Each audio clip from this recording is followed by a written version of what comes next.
Guys, very good morning to all of you. कैसे हैं आप सब? स्वागत है आप सबका आज के सेशन में। चैप्टर चल रहा है इन्वेस्टमेंट अकाउंट और हम इस चैप्टर में अपनी सेगमेंट जिसकी बात कर रहे हैं आजकल वो है FIBS, fixed income bearing script, जिसमें हमने कहा था डिबेंचर, बॉन्ड्स या फिर गवर्नमेंट सिक्योरिटीज में पैसा लगाता है इन्वेस्टर। एंड हमारा इस चैप्टर में मकसद है कि हमें इन्वेस्टर की बुक्स में the person who is making the investment उसकी बुक्स में रिकॉर्ड रखना है कि उसने कहां कहां इन्वेस्टमेंट करी है, जितने भी सिक्योरिटीज में इन्वेस्टमेंट करी सबका अलग अलग अकाउंट बनेगा और उस पर्टिकुलर अकाउंट के अंदर हम उसी सिक्योरिटी का दिखाएंगे क्या परचेज है, क्या सेल है, क्या इंटरेस्ट की रिसिप्ट एक्सेट्रा रहेगी। एक्स इंटरेस्ट हो सकती है ट्रांजैक्शन या कम इंटरेस्ट हो सकती है, इसके बारे में सीख चुके हैं और हमने कहा था अगर क्वेश्चन कुछ ना कहे तो एक्स इंटरेस्ट मानते हैं। साथ ही साथ we also talked about the incidental expenses, हमने कहा था स्टैम्प ड्यूटी, कमीशन, ब्रोकरेज वगैरह वगैरह के खर्चे भी हो सकते हैं जो कि परचेज के समय ऐड किए जाते हैं और सेल के समय माइनस किए जाते हैं। ब्रोकरेज एक्सेट्रा हमेशा जो है ऑन दी ट्रांजैक्शन वैल्यू लगती है, जबकि stamp duty is always on the face value. लेकिन अगर क्वेश्चन डायरेक्टली खुद ही कह दे कि भाई ब्रोकरेज को फेस वैल्यू पे लगाओ या फिर स्टैम्प ड्यूटी को लगा दो ट्रांजैक्शन वैल्यू पर, तो हम जैसा क्वेश्चन कहेगा वैसा ही करेंगे। लास्ट क्लास में हमने एक अच्छा कॉन्सेप्ट किया था कि कई बार क्वेश्चन आपको मार्केट प्राइस देता है तो उस सिचुएशन में करना क्या है, क्योंकि अक्सर हमारे सामने जो ये क्वेश्चंस हैं ये सभी करंट इन्वेस्टमेंट के हैं, शॉर्ट टर्म इन्वेस्टमेंट के हैं, जिसका कि रूल होता है the investment shall be valued at the cost और market price whichever is lower. तो जब हम फाइनल कैरिड डाउन करेंगे, फाइनल क्लोजिंग बैलेंस जो बचेगा इन्वेस्टमेंट का, अमाउंट वाले कॉलम में, नॉमिनल वैल्यू वाले कॉलम की बात नहीं कर रहे, इंटरेस्ट कॉलम की बात नहीं कर रहे, अमाउंट वाले कॉलम में जो वैल्यू बचेगी दैट इज द कॉस्ट, मुझे उसको कंपेयर करना है विद द मार्केट प्राइस और which ever is lower value को ले लेना। हमने सीखा था अगर कॉस्ट ही कम है फिर तो कोई दिक्कत है ही नहीं, कॉस्ट तो आ ही रही थी कैरी डाउन में, वो सेम टू सेम आ गई। लेकिन अगर बाई चांस मार्केट प्राइस कम हो गया तो जो डिफरेंस है, जितने की कॉस्ट आ रही थी और जितने का मार्केट प्राइस है, उन दोनों का डिफरेंस निकाल लीजिए, उतना रुपया है loss on investment, loss on valuation of the investment, तो उसे अलग से आपको इन्वेस्टमेंट अकाउंट के अंदर बुक करना होगा। ये चीज यहां तक हमने भी कर लिया था। आज एक नया चीज जो है स्टार्ट करने वाले हैं। होमवर्क आप बच्चों को लास्ट क्लास में कोई नहीं दिया था, सुखद एहसास बच्चों के लिए, क्योंकि कोई होमवर्क नहीं मिला। वहीं कुछ बच्चे ऐसे भी होते हैं जो अच्छे बच्चे हैं, वो कह रहे होंगे शिट यार आज होमवर्क नहीं मिला, आज हमने प्रैक्टिस नहीं की, तो ऐसे बच्चों को सलाम है भाई। चलिए स्टार्ट करते हैं, आगे आज के सेशन की शुरुआत की जाए। हम लिखते हैं आइए अपनी कॉन्सेप्ट शीट के अंदर, नोट्स के अंदर, जहां आप बच्चों का रजिस्टर है, कॉन्सेप्ट नंबर 9,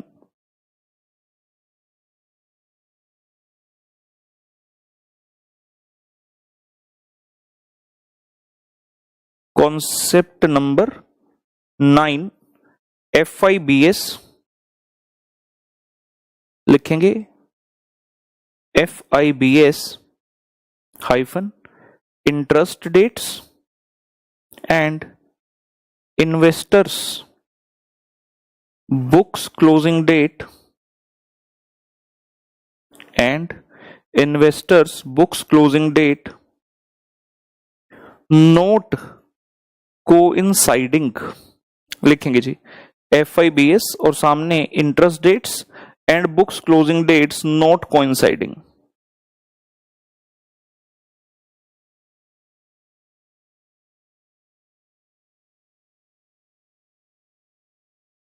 ये लीजिए जी, क्या मतलब है आराम से समझते हैं। और क्या अब तक जो कॉन्सेप्ट के उसमें ये पॉइंट नहीं था? जी हां, नहीं था। तो मैं इसमें 2 सेगमेंट बना देता हूं।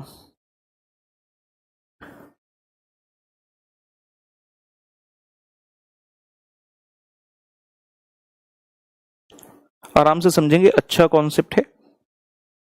क्वेश्चंस टिल नाउ और on the other side questions of this concept. Questions till now, अब तक जो क्वेश्चन किए ना उसमें ये दोनों डेट्स मैच कर जाती थी। लिखते हैं इंटरेस्ट डेट्स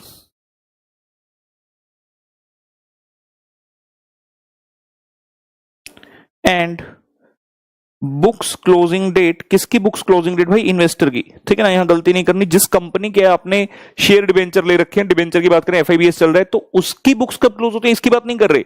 हम जो इन्वेस्टर हैं हम अपनी बुक्स कब क्लोज करते हैं? Investor dates and books closing date of investor not matching, sorry are matching. जितने अब तक क्वेश्चन किए उनमें सब में क्या होता था, बुक्स क्लोजिंग डेट और इन्वेस्टर की बुक्स क्लोजिंग डेट और इंटरेस्ट की डेट मैच कर जाती थी। कैसे? एक एग्जांपल बनाकर समझाएं।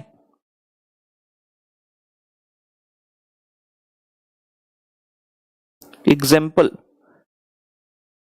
Company pays interest on 30 June. Company pays interest on 30 June and 31 December. Company जहां पर आपने इन्वेस्टमेंट की है वो 30 जून और 31 दिसंबर को इंटरेस्ट देते हैं, और जो इन्वेस्टर है closes books on 31 December. Investor का जो अकाउंटिंग ईयर है 1 जनवरी से 31 दिसंबर तक का है, तो 31 दिसंबर को वो बुक्स क्लोज करता है। हम ये कह रहे हैं कि जो इंटरेस्ट की डेट है वही बुक्स क्लोजिंग की डेट है, ये मैच कर जाता था अब तक। लेकिन पहले सिर्फ प्रॉब्लम को समझ रहे हैं सिचुएशन कैसी है इस कॉन्सेप्ट में, फिर सॉल्यूशन पर जाएंगे कि भाई करना क्या होगा एक्स्ट्रा हमें, ठीक है ना। और क्वेश्चंस ऑफ दिस कॉन्सेप्ट में लिख रहा हूं कि भाई जो इंटरेस्ट डेट्स हैं and books closing date of investor are not matching. Interest की डेट्स और बुक्स क्लोजिंग की डेट्स मैच ही नहीं कर रही। एग्जाम्पल बना देते हैं। Company pays interest on 30 June and 31 December let's say, और इन्वेस्टर जो है closes his books on 31 March. लिखने का समय दूंगा, सिर्फ देख लीजिए एक बार। कंपनी इंटरेस्ट देती है 30 जून और 31 दिसंबर को, लेकिन इन्वेस्टर जो बुक्स क्लोज कर रहा है वो डेट है 31 मार्च। मतलब इन्वेस्टर फाइनेंशियल ईयर फॉलो करता है 1 अप्रैल से लेकर 31 मार्च तक का। अब ये आ गई दिक्कत कि भाई डेट्स मैच नहीं हो रही। दिक्कत क्या आएगी वो अभी आपको बताऊंगा, पहले आप यहां तक आराम से नोट कर लें।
चलिए बेटा बढ़े आगे। Let us talk about this problem now कि होगा क्या इससे, दिक्कत क्या आ रही है। अगर कंपनी अपना इंटरेस्ट 30 जून और 31 दिसंबर को देती है, आप बुक्स क्लोज कर रहे हैं 31 मार्च को, तो चक्कर क्या है।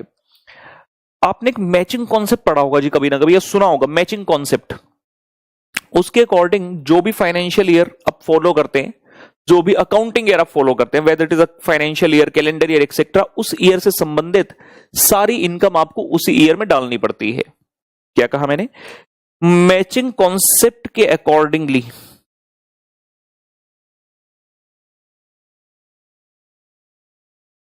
अगर आपका अकाउंटिंग ईयर है तो इस ईयर से संबंधित सारे खर्चे और सारे इनकम इसी ईयर में बुक करने पड़ते हैं। मैचिंग कॉन्सेप्ट के अकॉर्डिंगली लिखने की जरूरत नहीं, मतलब मैं सिर्फ समझाने की कोशिश कर रहा हूं। Book all the expenses and incomes of that year in the same year। उस साल के जो भी खर्चे, जो भी इनकम है, उसी साल में बुक करने का। एक तो ये बात।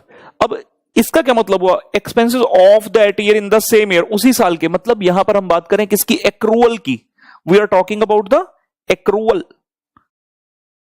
ये नाम तो सुना होगा, हम ये जानते हैं कि जब डबल एंट्री सिस्टम पर बुक्स हम मेंटेन कर रहे हैं तो हम कैश सिस्टम फॉलो नहीं करते, हम फॉलो करते हैं एक्रूअल सिस्टम। हम फॉलो करते हैं एक्रूअल सिस्टम। देखिएगा ध्यान से, ये है अपना अकाउंटिंग ईयर, 1 अप्रैल से लेकर 31 मार्च, ऊपर वाले एग्जांपल के अकॉर्डिंग ही बना रहा हूं। हमें इंटरेस्ट कब कब मिलता है? 30 जून और 31 दिसंबर को। तो यार एक इंटरेस्ट तो यहां मिला 30 जून और एक इंटरेस्ट कब मिला? यहां 31 दिसंबर। लेकिन मेरी बुक्स कब क्लोज हो रही है? 31 मार्च को। इसका मतलब है कि जब मैं अपना इन्वेस्टमेंट अकाउंट बनाता हूं, जब हम अपना इन्वेस्टमेंट अकाउंट बनाते हैं, हम जो कैरिड डाउन लिखते हैं यहां पर, पाएबल कैरिड डाउन, ये कैरिड डाउन कौन सी डेट को लिखूंगा मैं? 31/12 को या 31 मार्च को?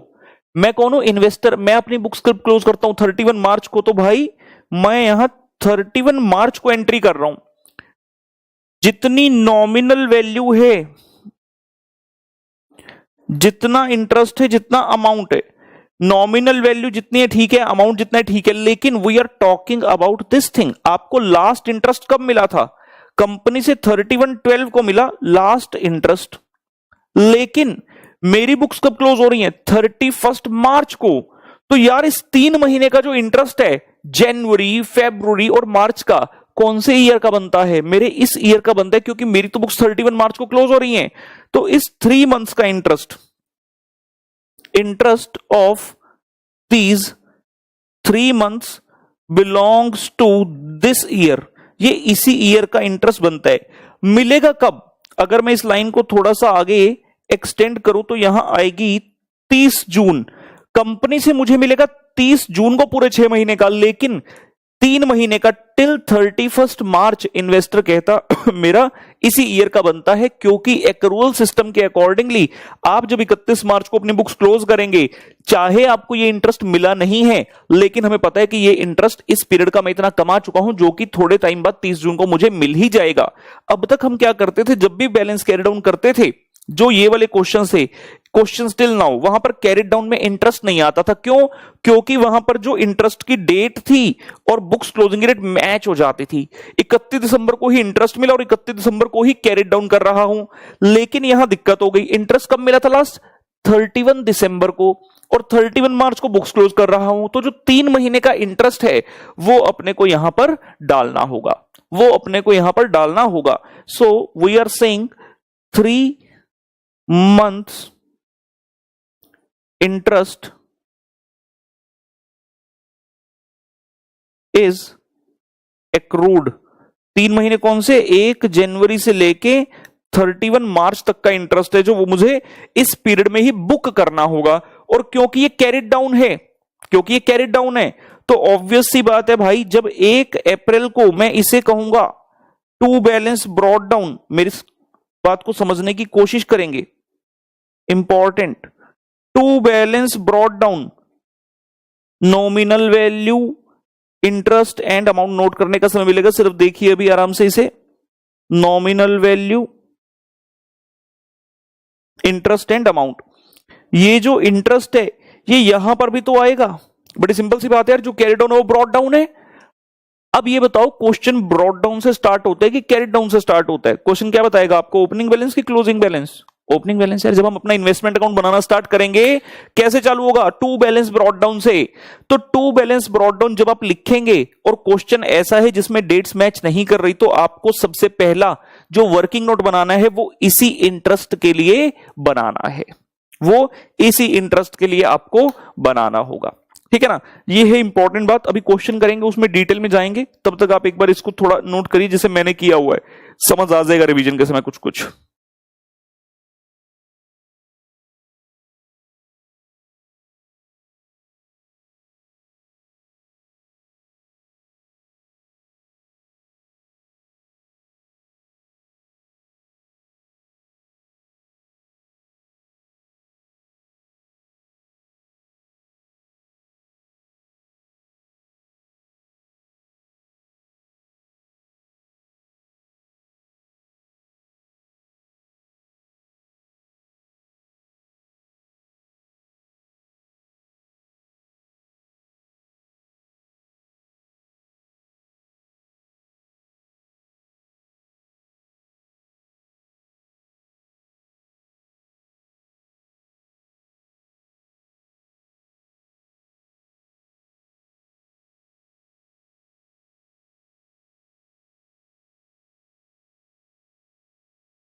चलिए बेटा, आई होप ये हो गया है नोट। अब हम तैयार हैं क्वेश्चन पर जाने के लिए।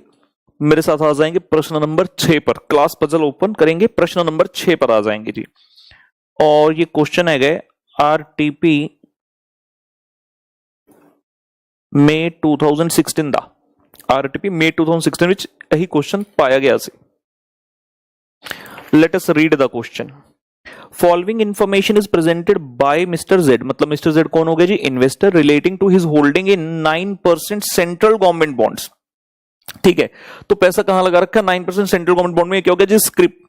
क्वेश्चन कहता ओपनिंग बैलेंस फेस वैल्यू यानी कि nominal value 1,20,000, cost 1,18,000, face value 1 unit की कितनी है? 100 रुपए। ठीक हो गई बात। 1 मार्च को परचेज किए 200 यूनिट, एक्स इंटरेस्ट 90। ठीक है। 1 जुलाई को सेल किए 500 unit, ex interest out of original holding at ₹100। ये इतना फोकस क्यों कर रहा है ओरिजिनल होल्डिंग? ओरिजिनल होल्डिंग मतलब जो ओपनिंग वाला बैलेंस पड़ा है उसमें से बेचा, यानी कि क्वेश्चन स्पेसिफिकली फीफो कहना चाह रहा है, लेकिन फीफो नाम नहीं लिया, घुमा फिराकर फीफो कह रहा है आउट ऑफ ओरिजिनल होल्डिंग। मतलब जो भी 1 मार्च को खरीदे थे ना 200 यूनिट, उसमें से नहीं बेचे, जो सबसे पुराना पड़ा है उसमें से बेचे। फिर कहते 1 अक्टूबर को परचेज की 150 यूनिट एट 98 कम इंटरेस्ट, और 1 नवंबर को सेल कर दिए 300 unit ex interest at 99 again out of original holding. फिर से क्वेश्चन यही कहने की कोशिश करे जो ओरिजिनल था ना उसी में से बेचा, मतलब जो नया खरीद रहे हैं उसमें से कुछ नहीं बेचा, मतलब सबसे पुराने वाले में से सेल कर रहे हो। सबसे पुराने में से सेल करना मतलब फीफो मेथड। क्वेश्चन कहता इंटरेस्ट डेट्स 30 सितंबर एंड 31 मार्च, लेकिन Z closes his books after he closes his books every 31st दिसंबर। समझ रहे हैं? तो आपकी जो इंटरेस्ट की डेट है और जो बुक्स क्लोजिंग डेट है वो मैच ही नहीं कर रही, वो कोइंसाइड नहीं कर रही, क्योंकि इंटरेस्ट मिलता है 30 सितंबर 31 मार्च, जबकि हम 31 दिसंबर को बुक्स क्लोज कर रहे हैं। तो यहां पर आ गई दिक्कत। दिक्कत मतलब ये वाला कॉन्सेप्ट आपका लागू हो गया। Show the investment account as it would appear in his books, mister Z follows FIFO method. और क्वेश्चन से रहा नहीं गया, अंत में आकर बोल ही दिया Z follow FIFO method. Question ना भी कहता तो हम मोहताज नहीं थे क्वेश्चन के, हमने पढ़कर खुद से पहचान लिया था। दोस्तों आ जाइए, शुरुआत करेंगे इस उत्तर की। उत्तर नंबर से नंबर लिखिए जी, आंसर नंबर 6।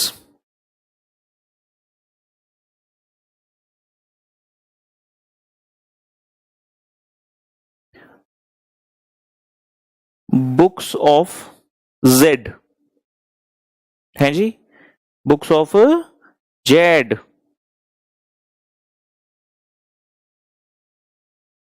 का करत व इन्वेस्टमेंट अकाउंट वा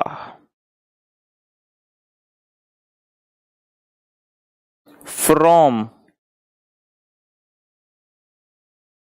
कब से कब तक? 31 दिसंबर को क्लोज करते हैं तो हम 1 जनवरी 2012 से 31 दिसंबर 12 तक बनाएंगे।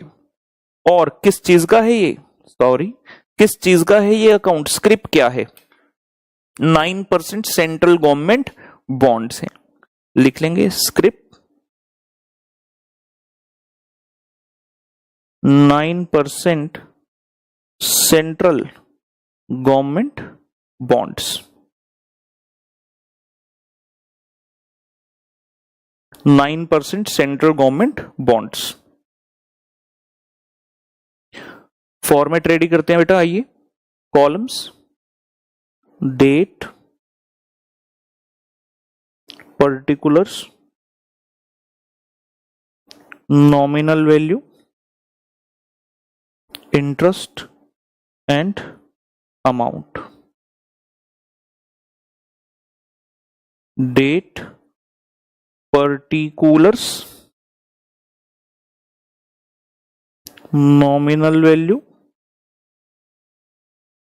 Interest and amount. बना लीजिए जी फॉर्मेट। उसके बाद स्टार्ट करते हैं।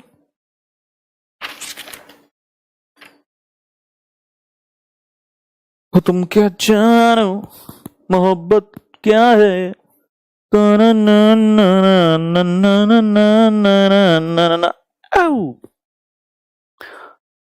चलिए जी स्टार्ट करते हैं। ईयर है हमारा कौन सा?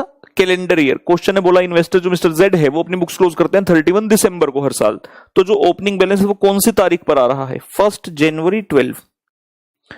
1 जनवरी 2012 को हम लिख रहे हैं to balance brought down. Question में गए, ढूंढा, ओपनिंग बैलेंस लिखा है फेस वैल्यू 1,20,000 और कॉस्ट है इसकी 1,18,000, लेकिन यही तो पॉइंट स्पेशल है, तो हमारा वर्किंग नोट नंबर 1 आएगा इसके लिए। तो ये ऐतिहासिक पल, क्योंकि अब तक जितने प्रश्न किए जब टू बैलेंस ब्रॉट डाउन लिखते हैं तो वहां पर इंटरेस्ट कॉलम में कुछ भी नहीं आता, लेकिन क्योंकि हम 1 जनवरी में हैं, लास्ट इंटरेस्ट कब मिला होगा हमें? क्वेश्चन ने कहा 30 सितंबर और 31 मार्च को मिलते, तो लास्ट टाइम कब मिला होगा? 30 सितंबर को भाई। तो 30 सितंबर से लेकर 31 दिसंबर तक का इंटरेस्ट जो है मेरा, वो यहां पर आएगा, एक्रूड इंटरेस्ट। तो number 1 working note, working notes number 1, interest accrued from 30th September 2011 to 31 December 11। हम कहां खड़े हैं? 1 जनवरी 12 में। तो हम बता रहे हैं एक्चुअल में कि भाई 30 सितंबर से लेकर 31/12 तक का जो इंटरेस्ट है वो हमारा ब्रॉट डाउन है। देखेंगे 1,20,000 रुपए की फेस वैल्यू है, इंटरेस्ट है 9%। एक minute, let me cross check. जी हाँ, इंटरेस्ट का रेट है 9% और कितने महीने का? 3 महीने का। यहां पर आपका जो है एक्रूड है 1,20,000 इंटू 9% इंटू 3/12, 2,700 रुपी। और हम क्या कह रहे हैं? ये इंटरेस्ट एक्रूड है, this interest belongs to year 2011। क्यों? 30 सितंबर से लेकर 31/12/11 तक का है। ये कब को बिलोंग करता है? ईयर 2011 को। लेकिन मिलेगा कब हमें? 30 जून 2012 को, सॉरी 31 मार्च 2012 को। उसकी एंट्री करेंगे। अभी पहले सिर्फ इतना लिख लें कि ये जो इंटरेस्ट है 2700 रुपए आया। क्यों आया? क्योंकि ये इंटरेस्ट एक्रूड है, ये पिछले साल का है। तो पिछले साल हमने एंट्री करी होगी आउटस्टैंडिंग इंटरेस्ट की, रिसीवेबल इंटरेस्ट की, एक्रूड इंटरेस्ट जिसको बोलते हैं, तो वो हमने टू ब्रॉट डाउन में कर दिया। This interest belongs to year 2011। 2,700 रुपी जाकर हम लिख लेंगे इंटरेस्ट कॉलम के अंदर। तो ये रहा सबसे स्पेशल पॉइंट। बाकी क्वेश्चन नॉर्मल तरीके से करना है जैसे करते हैं, कोई दिक्कत नहीं। आइए आगे बढ़ते हैं, हायरार्की में चलेंगे। पहली ट्रांजैक्शन दी है क्वेश्चन ने 1 मार्च को। देखें ध्यान से, क्या इससे पहले इंटरेस्ट की डेट तो नहीं आ रही? इंटरेस्ट की डेट क्या है? 30 सितंबर और 31 मार्च। तो 31 मार्च से पहले ये ट्रांजैक्शन की डेट आ गई 1 मार्च की। तो 1 मार्च 2012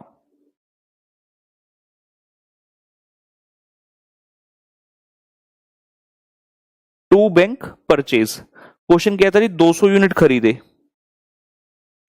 200 यूनिट का मतलब कितनी फेस वैल्यू होगी? 20,000, क्योंकि क्वेश्चन ने बोला 1 यूनिट का फेस वैल्यू 100 रुपए है। Purchased 200 units, x interest rate 98। तो वर्किंग नोट नंबर 2 और working note number 3, 2 working note number से इंटरेस्ट निकाल लेंगे, 3 वर्किंग नोट से अमाउंट निकाल लेंगे। ये आ गया जी वर्किंग नोट 2। 1 मार्च को मैंने खरीदा। बच्चे यहां पर कंफ्यूज हो जाते हैं, कहते हैं 31/12 तक का तो इंटरेस्ट आएगा, सिर्फ जनवरी फरवरी 2 महीने का आएगा। और रुक जाओ यार, ऐसे नहीं करना। बड़ा सिंपल से एक गोल्डन रूल आपको दिया था कि जो भी ट्रांजैक्शन में आप इंटरेस्ट निकालेंगे वो कितने समय का निकलता है? From the last date of interest till the date of transaction. Last date of interest क्या था? कब मिला था इंटरेस्ट? 30 सितंबर को, से लेकर date of transaction 1 March. Simple. जब मैंने जिस पार्टी से परचेज किया यार 1 मार्च को, मैं तो उसे 5 महीने का इंटरेस्ट दूंगा ना, क्योंकि 31 मार्च को पूरे 6 महीने का मुझे मिलने वाला है। तो 1 मार्च को उस पार्टी को मैं पूरे 5 महीने का दूंगा। जो इंटरेस्ट एक्रूड वाला हमने बात किया, उसके कारण ट्रांजैक्शन के इंटरेस्ट पर फर्क नहीं पड़ेगा। ये एग्जाम में नहीं लिख कर आने की जरूरत, मैं आपके अंडरस्टैंडिंग के लिए लिख रहा हूं। Interest from 30th September 11 to 1st March 12। और ये क्यों आया? मैंने रूल क्या दिया हुआ है आपको? Last date of interest 30 September 11 क्या है? लास्ट डेट ऑफ इंटरेस्ट से लेकर till the date of transaction, तब तक का इंटरेस्ट जो है हम पार्टी को देते हैं, या फिर अगर सेल होती तो हम उतना इंटरेस्ट लेते, ठीक है ना, पार्टी से। कंप्यूटेशन कैसे होगी, 200 यूनिट्स, एक यूनिट की फेस वैल्यू बेटा 100 रुपए, इंटरेस्ट रेट 9% और समय हो गया 5 महीने का। 200 गुना 100 गुना 9% गुना 5/12, 750 रुपए, 750 रुपए का इंटरेस्ट जो है आएगा, which I will pay to the party. साथ में ट्रांजैक्शन का प्राइस जो है उसको हमने लेकर जाना है अमाउंट वाले कॉलम में। क्वेश्चन ने कहा एक्स इंटरेस्ट 98, आपके 20,000 रुपए का सामान खरीदा, अच्छा सॉरी, परचेज 200 यूनिट, सीधा ही कर देते हैं इनटू 98, और एक्स इंटरेस्ट है तो सीधा ही मल्टीप्लाई हो गया 19,600। कम इंटरेस्ट होता तो इसमें से इंटरेस्ट माइनस करते, और अगर कोई ब्रोकरेज एक्सेट्रा होता तो वो खर्चे भी साथ में ऐड करते, लेकिन वो नहीं है, इसे नोट करिए।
इन वैल्यूज को लेकर चलते हैं अपने इन्वेस्टमेंट अकाउंट में और भर देते हैं 750 और 19,600।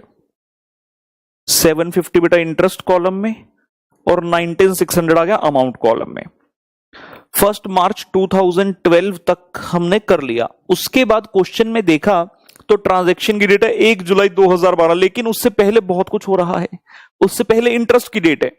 तो 31 मार्च 12 वाई बैंक इंटरेस्ट, अपने को इंटरेस्ट मिलेगा जी, नॉमिनल वैल्यू में डैश, अमाउंट में डैश, इंटरेस्ट मिलेगा। वर्किंग नोट नंबर 4 पर चले गए। वर्किंग नोट नंबर 4 पर 31 मार्च को इंटरेस्ट मिलेगा। सवाल उठा कितने समय का मिलेगा। कई बच्चे ऐसा सोचते हैं सर 3 महीने का तो बुक कर ही लिया था, 30/9 से लेकर 31/12 का, और बाकी 3 महीने का जो है जैन से लेकर मार्च तक का वो अभी मिलेगा। अरे भाई ऐसा नहीं है, सुनिएगा ध्यान से, देखिएगा ध्यान से। वर्किंग नोट नंबर 4 समझेंगे। हमारा ईयर स्टार्ट हुआ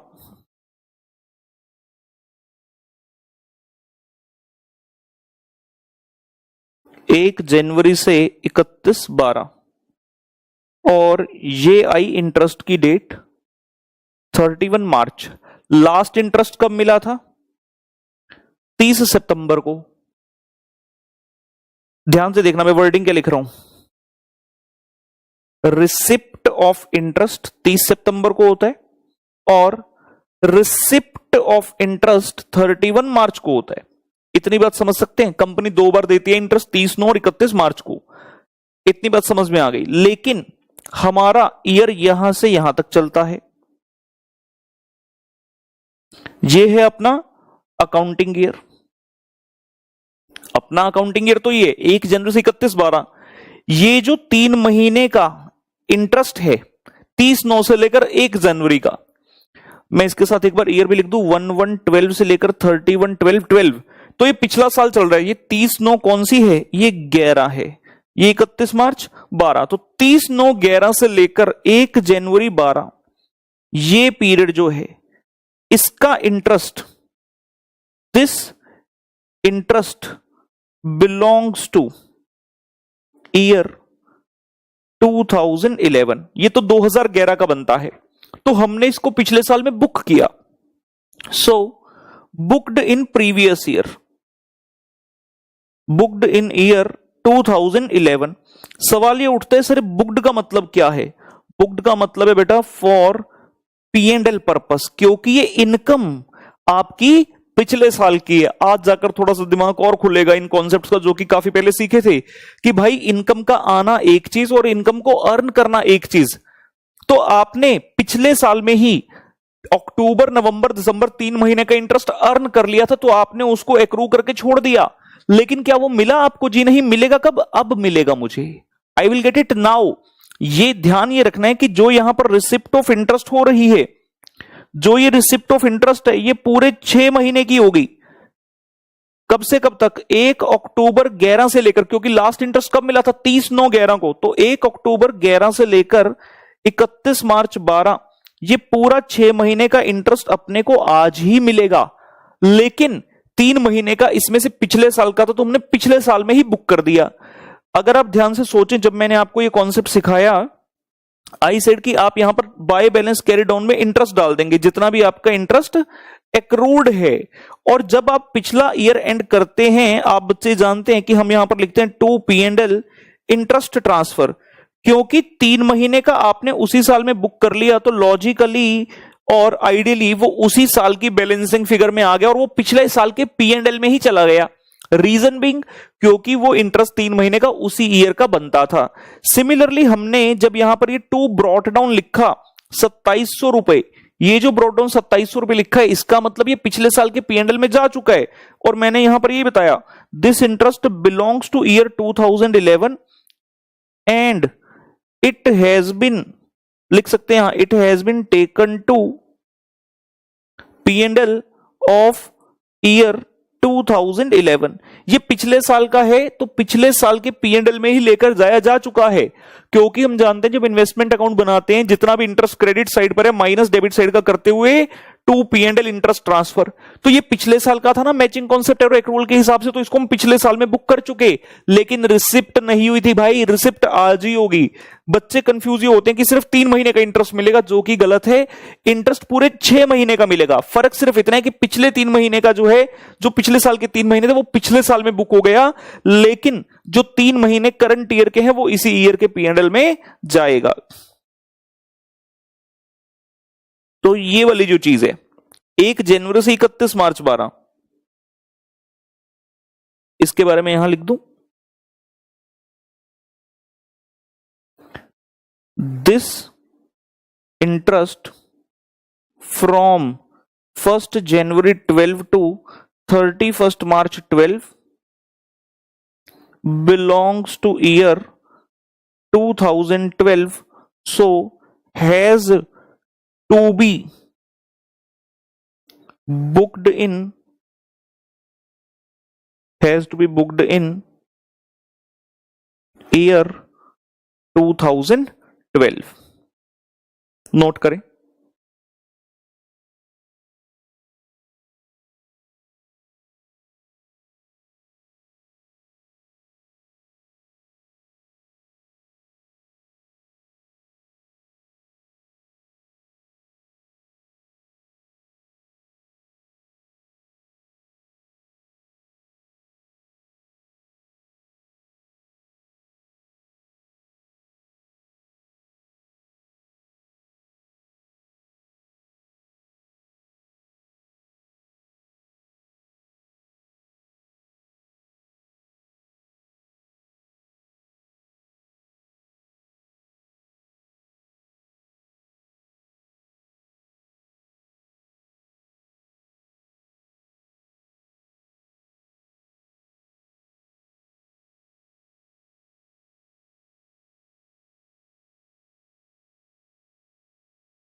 चलिए जी, इस इंटरेस्ट को कर लेते हैं कंप्यूट, कितना इंटरेस्ट बनेगा। हम ये जानते हैं कि whenever we have to book the interest, जिस दिन इंटरेस्ट डेट जो आई उस दिन जितने डिबेंचर या जितने बॉन्ड्स आपके पास थे उन सबके ऊपर आपको मिलेगा। तो एक बार हम यहां पर जाते हैं, डेबिट साइड में 1,20,000 तो ओपनिंग से था ही, उसके अलावा 20,000 का आपने और परचेज किया, तो टोटल 1,40,000 की वैल्यू आपके पास जो है हो रही है।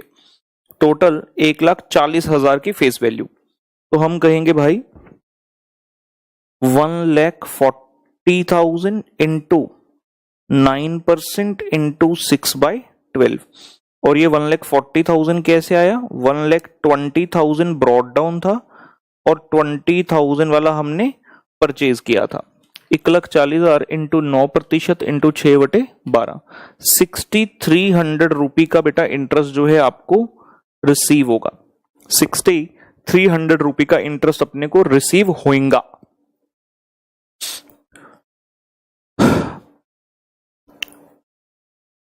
ये लीजिए, बाय बैंक इंटरेस्ट 6,300। आपको एक और तरीके से बता देते हैं, आपका कॉन्सेप्ट 100% स्ट्रांग हो जाना चाहिए।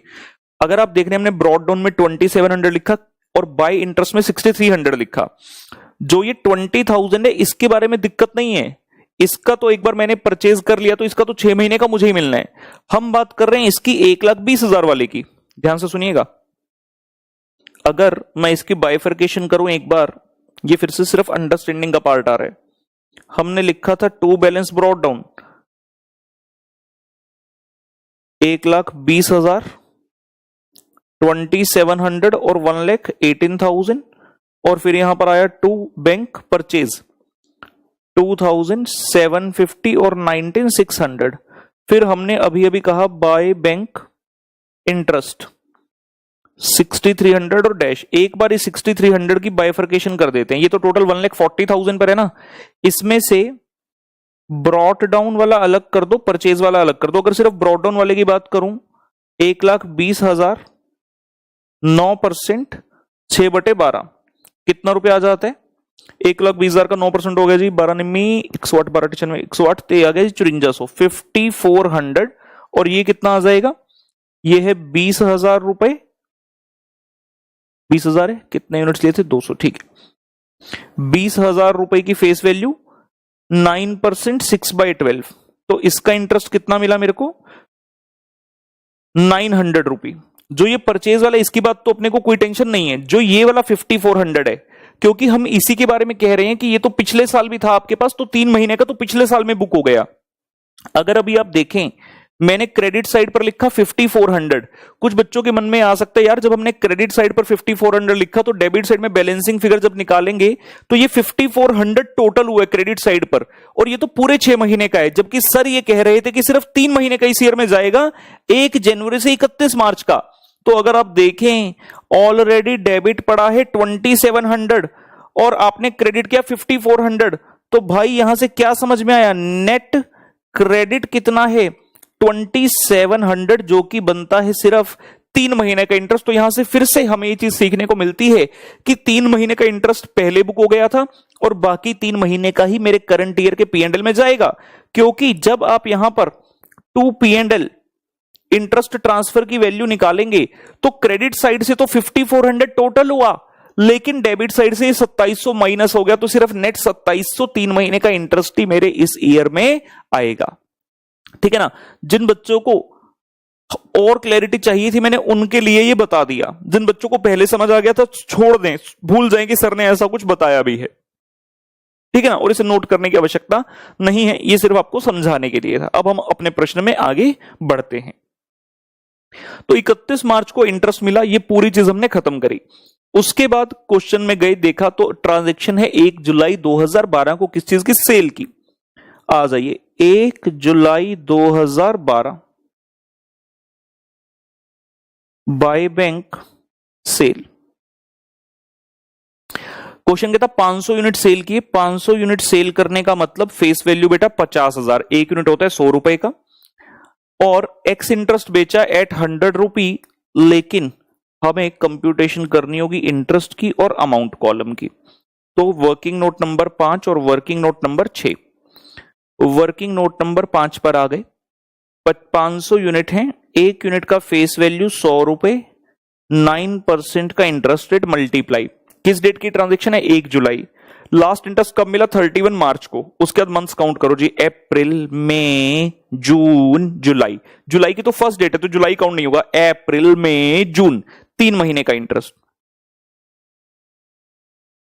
500 इंटू 100 इंटू 9% इंटू 3/12, ए लो जी 1125 रुपए। यानी कि जब मैंने पार्टी को बेचा तो 1125 का तो अपने को इंटरेस्ट मिलेगा, 1125 रुपए का तो इंटरेस्ट मिलेगा, और towards the sale value of debenture 500 bond, और एक बॉन्ड अपन ने भेजा 100 रुपए एक्स इंटरेस्ट। क्या बात है, सीधा ही आ गया 50,000। अगर कम इंटरेस्ट होता तो हम उसमें से 1125 माइनस करते, लेकिन ऐसा नहीं हुआ। ये दोनों वैल्यूज हमने निकाल ली, इनको जाकर इन्वेस्टमेंट अकाउंट के अंदर डालेंगे। 1125 इंटरेस्ट में, 1125 इंटरेस्ट में, और 50,000 रुपए अमाउंट में। सेल हो गई 1 जुलाई को। लेकिन हम ये भी जानते हैं whenever there is a sale of investment we have to find out the profit और लॉस ऑन सेल आल्सो। तो 7th वर्किंग नोट बनाएंगे to find out the profit और loss on sale. Working note number 7 for profit और loss on sale. Profit और loss के लिए हमें क्या चाहिए, कॉस्ट ऑफ इन्वेस्टमेंट सोल्ड, जितनी इन्वेस्टमेंट सेल की उसकी कॉस्ट चाहिए और सेल वैल्यू चाहिए। सबसे पहले बात करते हैं, आइए कॉस्ट ऑफ इन्वेस्टमेंट की। जितनी बेची आपने, कॉस्ट ऑफ इन्वेस्टमेंट सोल्ड हम निकाल रहे हैं। क्वेश्चन ने कहा आउट ऑफ ओरिजिनल होल्डिंग, जो सबसे पुराना था उसमें से बेचा। सबसे पुराने वाले में गए, आपके पास कितने रुपए की फेस वैल्यू पड़ी थी, 1,20,000 की, तो उसमें से 50,000 बेच दिया। अभी भी ब्रॉड डाउन में 70,000 वाला पड़ा है, मतलब ओपनिंग बैलेंस बहुत है 1,20,000, उसमें से 50,000 की इन्वेस्टमेंट बेच दी, उसके बाद भी 70,000 की इन्वेस्टमेंट शेष है। तो वहां से हम कॉस्ट निकाल लेते हैं जी, यूनिटरी मेथड। 1,18,000 रुपए की कॉस्ट है total if the face value is 1,20,000, और आपने बेची है investment of the face value 50,000। तो यूनिटरी मेथड लगाकर ये चीज हमने निकाल ली, 49,167। ये आ गया जी कॉस्ट ऑफ इन्वेस्टमेंट सोल्ड। जो इन्वेस्टमेंट बेची 50,000 की फेस वैल्यू की, उसकी कॉस्ट है 49,167, और इसकी सेल वैल्यू, और इसकी सेल वैल्यू है 50,000 रुपए। तो क्लियरली दिख रहा है कॉस्ट कम है, सेल वैल्यू ज्यादा है, means there is a profit on sale. कितना आ जाएगा जी, 833। तो ये हमने इसका प्रॉफिट का अमाउंट कंप्यूट कर लिया। नोट कर लें,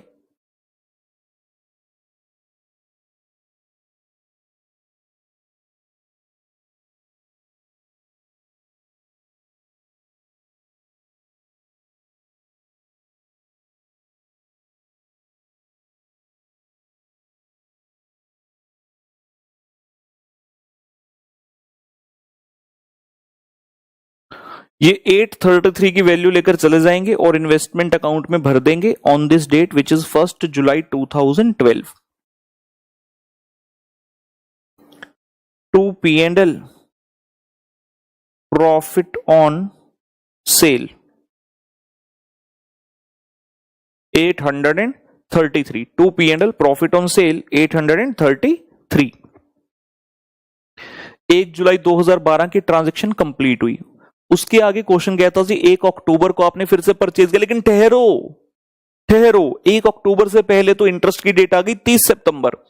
तो 30 सितंबर 2012 अपन बोलेगा bye bank interest, bye bank interest हो गया जी। यहां कुछ नहीं, यहां कुछ नहीं, और यहां आएगी वैल्यू, वर्किंग नोट नंबर उसके लिए बना देंगे 8। इंटरेस्ट कितना आएगा, ध्यान रखें इंटरेस्ट आता है उतनी इन्वेस्टमेंट पर जो कि आपके पास 30 सितंबर को है। अगर आप डेबिट में देखें 1,20,000 की फेस वैल्यू ओपनिंग में थी, 20,000 की खरीदी 1,40,000, लेकिन आपने 50,000 की फेस वैल्यू बेच दी है, तो आपके पास शेष है 90,000 की फेस वैल्यू जिस पर आपको इंटरेस्ट मिलेगा।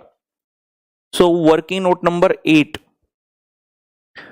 90,000, ये कैसे आया 90,000, 1,20,000 ओपनिंग में था, फिर 20,000 फेस वैल्यू की इन्वेस्टमेंट खरीदी, फिर 50,000 की फेस वैल्यू बेच दी, तो 90,000, 9% और 6/12,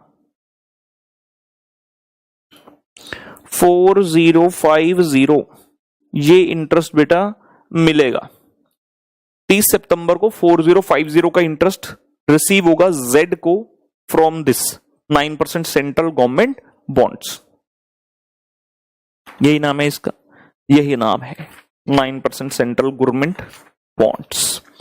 तो 4,050 रुपए को हम जाकर भरेंगे। आइए, बाय इंटरेस्ट बैंक में 4,050 रुपए। 30 सितंबर की ट्रांजैक्शन डन हो गई। क्वेश्चन में आगे बढ़े, प्रश्न आपके पास भी है, प्रश्न मेरे पास भी है। 1 अक्टूबर को लिखता है purchased 150 units at 98 come interest. कितना मूर्ख प्रश्न है, कम इंटरेस्ट। अरे 1 अक्टूबर को आप कम इंटरेस्ट लिखो, एक्स इंटरेस्ट लिखो, क्या फर्क पड़ता है, क्योंकि जस्ट पिछले दिन 30 सितंबर को इंटरेस्ट हो तो गया, तो अगले दिन जिस पार्टी से आप परचेज करोगे क्या आप उसे कोई इंटरेस्ट का पैसा दोगे? ऑब्वियसली नहीं, उस पार्टी को मिल चुका 30 सितंबर तक का सारा पैसा यार। 1 अक्टूबर 12, टू बैंक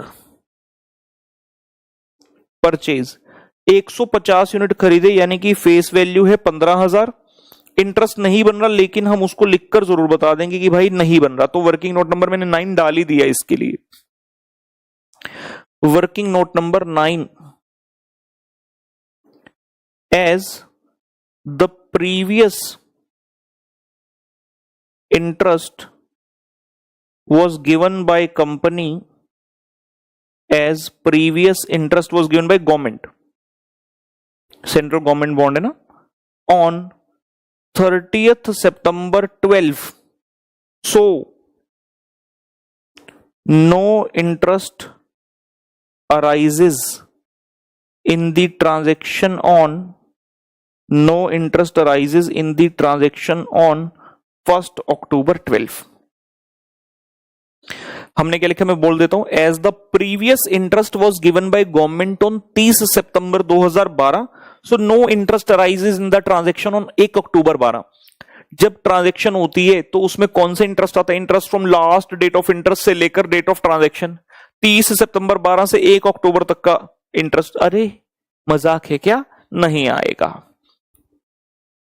10वां नोट, जहां हमें निकालनी है इन्वेस्टमेंट की कॉस्ट। क्वेश्चन लिखा परचेज 150 यूनिट 98 कम इंटरेस्ट, ट्रांजैक्शन प्राइस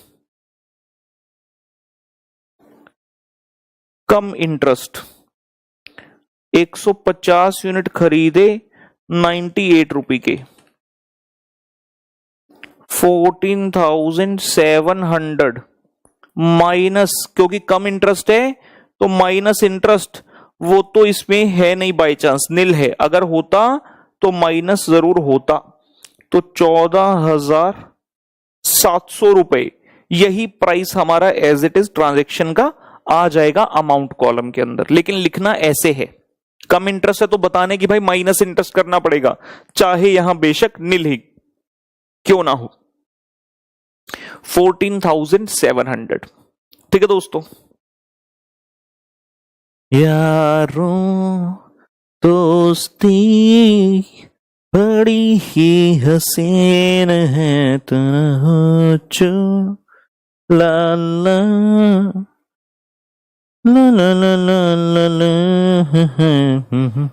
ये लीजिए जी। तो हमने टू बैंक परचेज में 15,000 डैश और 14,700 लिख दिया। 1 अक्टूबर 2012 की ट्रांजैक्शन खत्म हुई।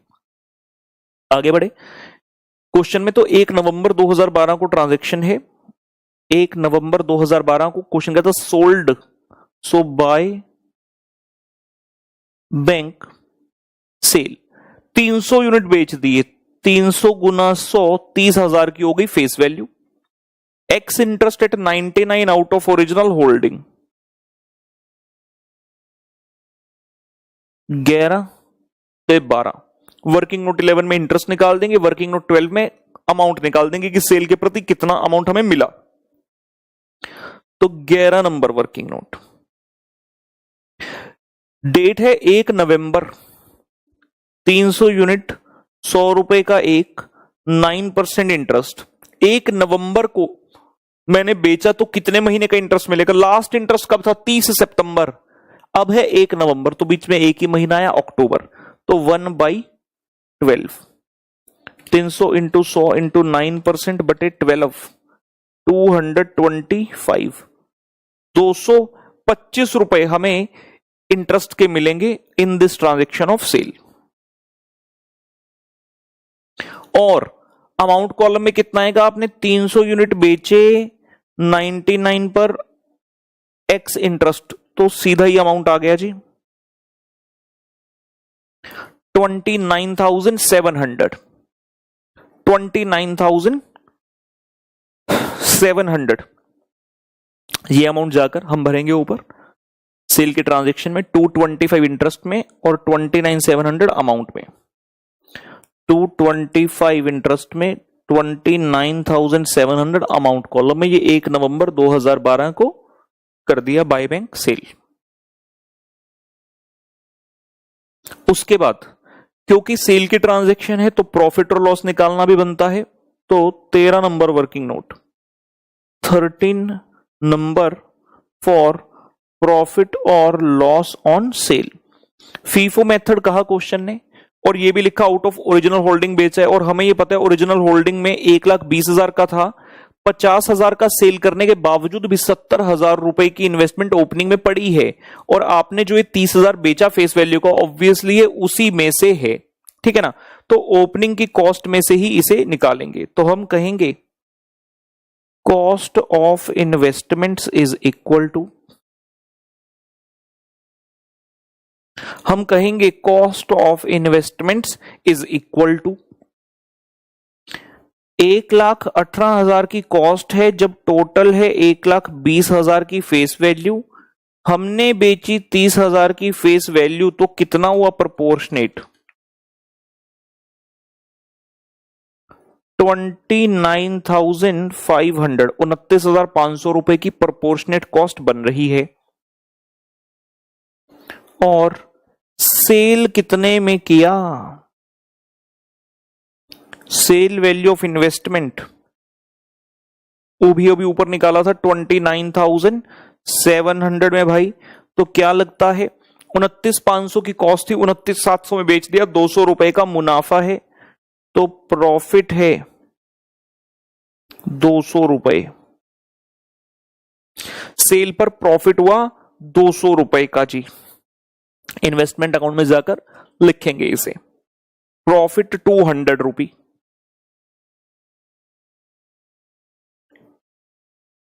नोट कर लीजिए जल्दी से।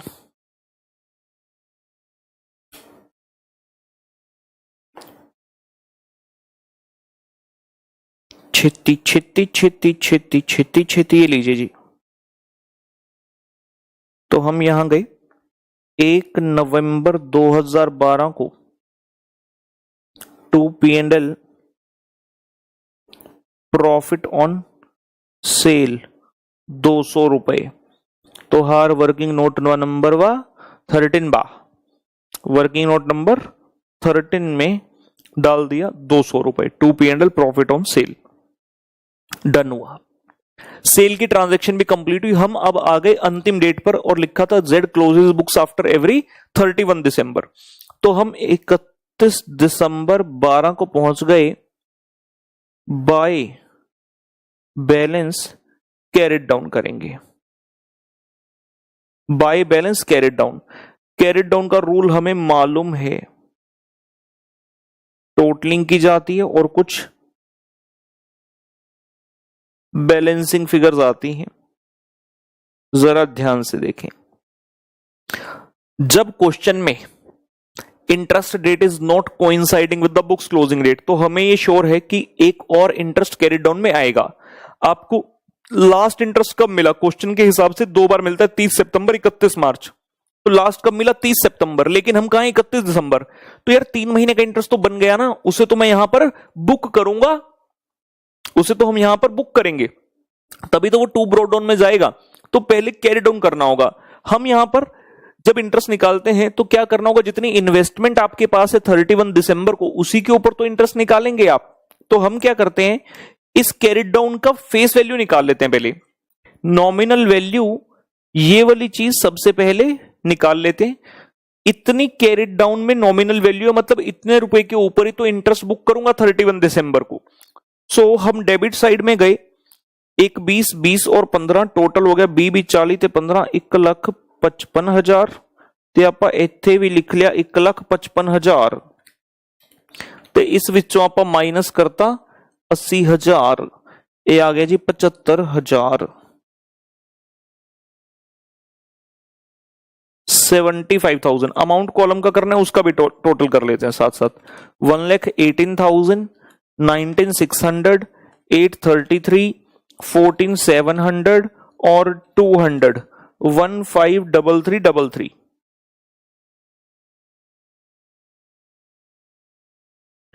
15,3333। तो नॉमिनल वैल्यू और कॉस्ट दोनों कर ली और यहां पे बैलेंसिंग फिगर निकाल देते हैं जी, माइनस 50,000 और माइनस 29,700, ये आ रहा है 73,633। लेकिन अभी हमें वर्किंग नोट बनाना है, इंटरेस्ट का अमाउंट निकालना है वर्किंग नोट 14 से, जिसमें कितने रुपए का कैरी डाउन है फेस वैल्यू अपने पास 75,000। तो इतने रुपए की फेस वैल्यू के ऊपर हम इंटरेस्ट की कंप्यूटेशन करेंगे ऑन 31 ऑफ दिसंबर, क्योंकि वो इंटरेस्ट 30 सितंबर से लेकर 31/12 का 3 महीने का मेरा इसी पीरियड का बनता है। मैं यहीं पर उसको लिखूंगा। तो वर्किंग नोट नंबर आ गया 14।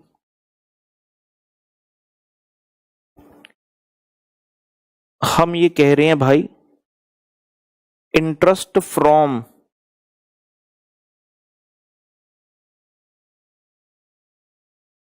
1 अक्टूबर 12 से लेकर 31/12/12, because it has accrued in this year, क्योंकि ये हमें इस ईयर में एक्रू हुआ, ड्यू हुआ, तो वो इंटरेस्ट यहीं पर आएगा।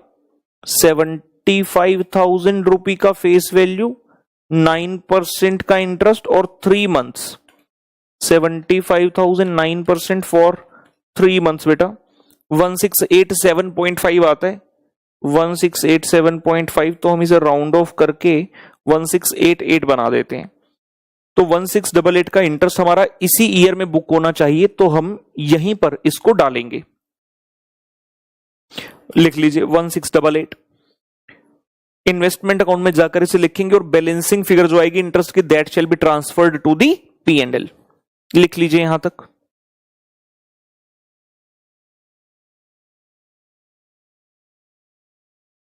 वन 1688, आइए जी ऊपर भरते हैं इसे।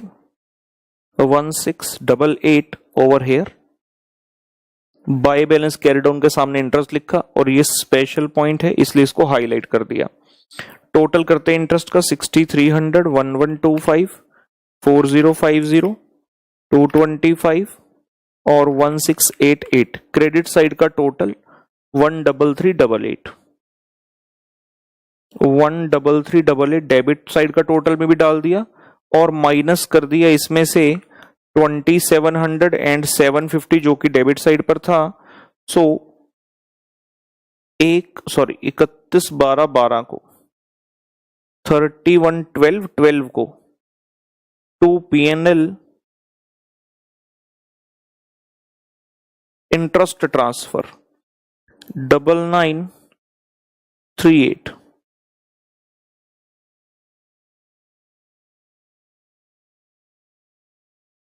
सो दिस इज द फिगर।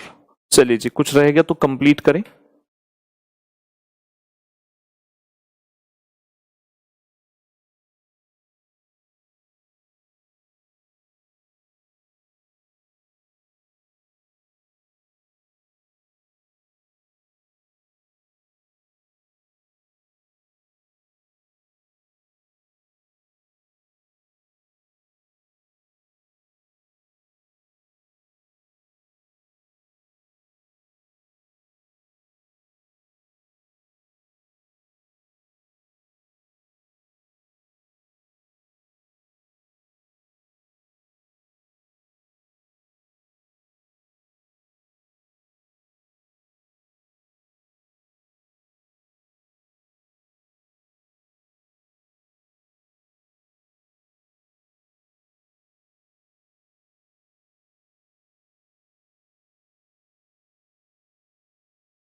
चलिए बच्चे, आई होप इट्स डन। ये था हमारा जी क्वेश्चन नंबर 6।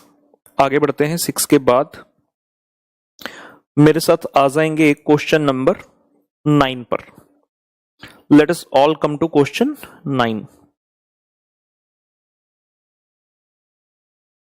अच्छा प्रश्न एक बार फिर से हमारे सामने। Bonanza limited held on 1 April 11 rupee 2 lakh 9% government loan bracket में 2013। इसको डेटेड सिक्योरिटी कहते हैं। इनको क्या बोला था? Dated security. वैसे बता दिया, सिक्योरिटी लॉ जब हम पढ़ाते थे किसी समय पे बहुत पहले, तो ये चीज पढ़ाई जाती थी। तरह तरह की गवर्नमेंट सिक्योरिटी होती है। तो ऐसी गवर्नमेंट सिक्योरिटी जिसके ब्रैकेट में ईयर मेंशन होता है, इसका मतलब है कि ये इस समय पर मेच्योर होगी। 2013 में रिडीम किया जाएगा इसे, 9% गवर्नमेंट लोन को। स्टार्टिंग से पढ़ा बोनांजा लिमिटेड हेल्ड। नॉर्मली जैसे ही वर्ड लिमिटेड पढ़ते हैं तो लगता है कि यार इस कंपनी की तो इन्वेस्टमेंट है, मतलब इनके शेयर सिक्योरिटी, लेकिन ऐसे बोनांजा लिमिटेड हेल्ड मतलब इन्वेस्टर है बोनांजा लिमिटेड, उसके पास पड़ा है 1 अप्रैल को अपने को इन्वेस्टमेंट अकाउंट किसकी किताबों में बनाने का? बोनांजा लिमिटेड की। 1 अप्रैल 2011 को कहते हैं इनके पास 2 लाख रुपए का सामान पड़ा था। 2 लाख रुपए, 9% गवर्नमेंट लोन 2013 एट रुपी 1,90,000 और फेस वैल्यू ऑफ लोन क्या है? रुपी 100 इच मान के चल सकते हैं। तो 1,90,000 क्या है? ये कॉस्ट है। और 3 months interest had accrued on above date. Question खुद से बता रहा है कि भाई 3 महीने का इंटरेस्ट एक्रू हो चुका था। जैसे लाइन बोली मतलब इंटरेस्ट की डेट और books closing date of bonanza limited are not matching. Question कहता 31 मई 2011 को company purchase the same government loan of face value 80,000, 95 net cum interest. ठीक है, परचेज की ट्रांजेक्शन बता दी 31 मई को। फिर क्या हुआ? 1 जून को मतलब अगले ही दिन रुपी 60,000 face value of loan was sold at rupee 94 x interest, और हमने फिर अगले दिन बेच दिया कुछ इसमें से ex interest. Interest on loan, ये की लाइन आ रही है जी। Interest on loan was paid each on 30 June and 31 December and was credited by the bank on same date. उसकी आवश्यकता नहीं है, कंपनी पे जब करती है वो हो गया। बैंक में चाहे आपके सेम डे आए 2 दिन बाद है, does not matter for us. तो इंटरेस्ट जो है 30 जून और 31 दिसंबर को मिलता है। ये इंटरेस्ट की डेट्स हमारे लिए महत्वपूर्ण है। 31 दिसंबर और 30 जून को मिलता है और हमारे पास हेल्ड ऑन 1 अप्रैल 11 भैया, यानी कि जो ओपनिंग डेट है हमारी वो है 1 अप्रैल। मतलब हम कौन सा ईयर फॉलो करते हैं? फाइनेंशियल 1 अप्रैल से लेकर 31 मार्च, जबकि इंटरेस्ट की डेट है 30 जून और 31 दिसंबर, यानी कि मैच नहीं हो रहा। और एक्रूड इंटरेस्ट का जो पॉइंट सीखा है वो इस क्वेश्चन में भी अट्रैक्ट हो जाता है। आगे 30 नवंबर 2011 को 40,000 face value of the loan was sold at rupee 97 come interest. ठीक है, फिर 1 दिसंबर 11 को कंपनी ने परचेज किया same loan rupee 10,000 face value at par. At par का मतलब होता है जो फेस वैल्यू है उसी पर बाय कर लिया और एक्स इंटरेस्ट रेट है। On 1 March 2012 company sold rupee 10,000 face value of loan eight 95 x interest, और लास्ट में बता रहे हैं the market price of the loan on 31 March 12 was 96। ये भी हमने कॉन्सेप्ट किया था कि अगर मार्केट प्राइस गिवन होगा तो हमारी जो कॉस्ट है एट द एंड उसे इस मार्केट प्राइस से कंपेयर करेंगे और देखेंगे कि कहीं कोई लॉस ऑन वैल्यूएशन तो नहीं है। क्वेश्चन कहता है draw up the 9% government loan account in the books of bonanza limited. ठीक हो गया। FIFO method shall be followed. ठीक है, और बैलेंस ऑफ द लोन जो एट द एंड बचा carried down shall be valued at total average cost और market price whichever is lower. Total average cost पर मत जाए, सिंपल मतलब है कि जितना कॉस्ट बचा कैरिड डाउन का और market price whichever is lower. Calculation shall be made to the nearest rupee और मल्टीपल देयर ऑफ। ठीक है, रुपी में करना मतलब अगर कोई डेसिमल आए, पॉइंट्स आए तो उसको राउंड ऑफ कर देना नियरेस्ट रुपी पर। ठीक हुई बात। तो अच्छा प्रश्न है, काफी सारी ट्रांजेक्शन है परचेज सेल की और फिर से एक्रूड इंटरेस्ट वाला पॉइंट यहां पर उठता है। शुरुआत करेंगे बेटा, आइए उत्तर नंबर 9, answer number 9।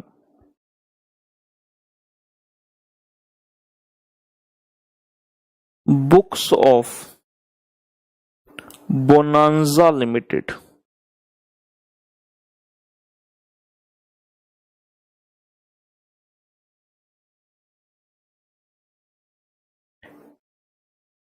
Investment account from 1 April 11 to 31 March 12।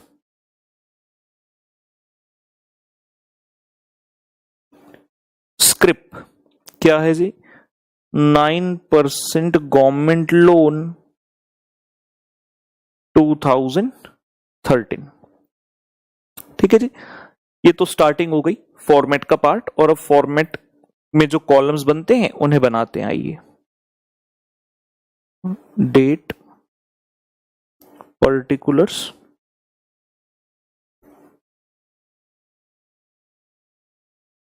Nominal value,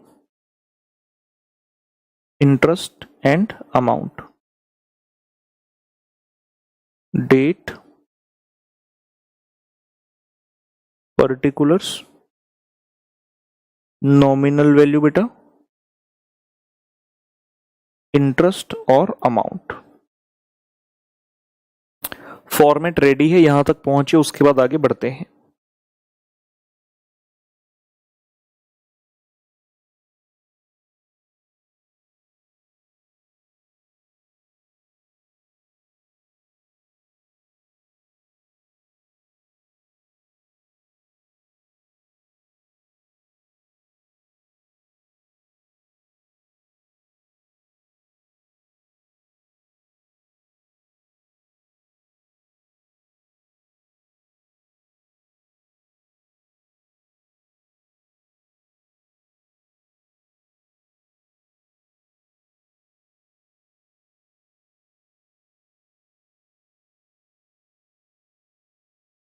चलिए बेटा बढ़ा जाए। सबसे पहले 1 April 2011 to balance brought down. Question ने कहा ₹2 लाख की फेस वैल्यू पड़ी है, डाल दिया जी 2 लाख। कॉस्ट है इसकी 1,90,000 और स्पेशल पॉइंट आ गया जी इंटरेस्ट का। ठीक है ना, हाईलाइट कर दिया क्योंकि ये महत्वपूर्ण रहेगा। यहां पर हेडिंग डालते हैं वर्किंग नोट्स। सबसे पहला वर्किंग नोट, इंटरेस्ट निकालना है। लास्ट इंटरेस्ट कब मिला था? क्वेश्चन ने कहा इंटरेस्ट की डेट है 30 जून और 31 दिसंबर, तो लास्ट में मिला होगा 31 दिसंबर को। तो बेसिकली इंटरेस्ट जो है 1/1/11 से लेकर 31 मार्च 11 का ये एक्रू हो चुका है ऑलरेडी।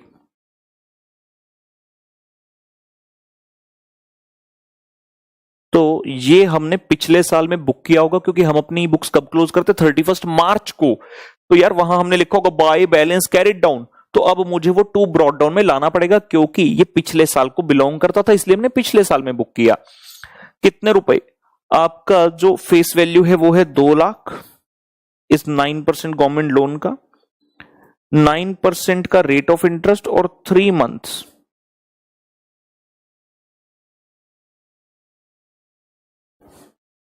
₹4,500, 4500 रुपए का इंटरेस्ट हम टू बैलेंस ब्रॉड डाउन के सामने लिखेंगे।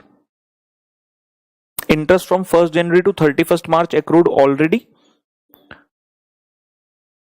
And booked in previous year. Booked in previous year का मतलब ये पिछले साल के P&L का हिस्सा बन चुका है ऑलरेडी। अब हम इसे क्यों लिख रहे हैं टू ब्रॉड डाउन में? क्योंकि थोड़ी देर में बाय बैंक इंटरेस्ट की एंट्री होगी जहां पर पूरे 6 महीने का मिलेगा। तो ये 3 महीने का अगर नेट डेबिट हो गया, ये डेबिट है 3 महीने का, क्रेडिट है 6 महीने का, मतलब नेट क्रेडिट कितना हुआ? 3 महीने का। तो हमारे करंट ईयर के P&L में सिर्फ वही 3 महीने का जाएगा जो कि 1 अप्रैल से लेकर 30 जून तक का है, ये वाला पोर्शन नहीं जाएगा। ठीक है, तो यहां पर आइए लिख देते हैं 4,500।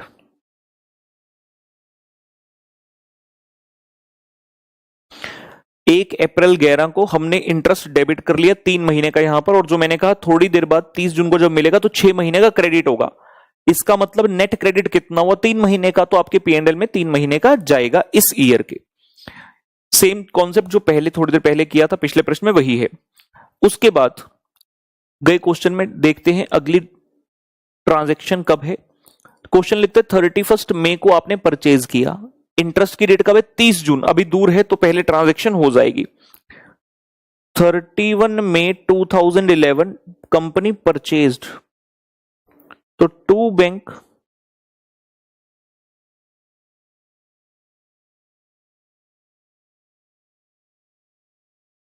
Purchase, face value 80,000 at ₹95 cum interest. So working note 2 and working note 3 for interest and the cost respectively. Working note number 2 पर आए. 80,000 रुपए की फेस वैल्यू का आपने खरीदा, 9% का इंटरेस्ट है. लास्ट इंटरेस्ट कब मिला था? 31 दिसंबर को. हम कौन सी डेट में? 31 मई को. तो कितने समय का हो गया? जैन, फेब, मार्च, अप्रैल और मई, 5 महीने. 80,000 इंटू 9% इंटू 5/12,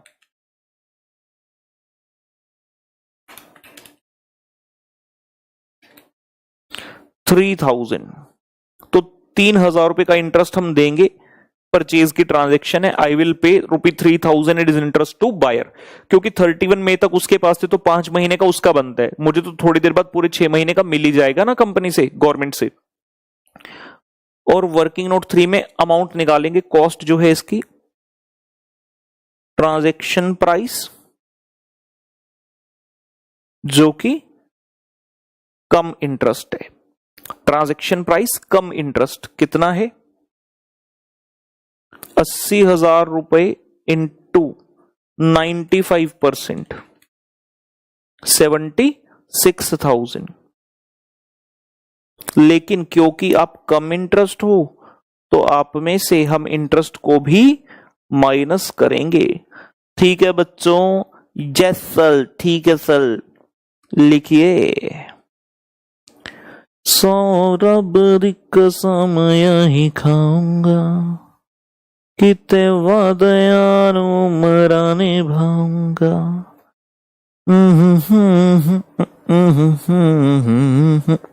करीज नोट.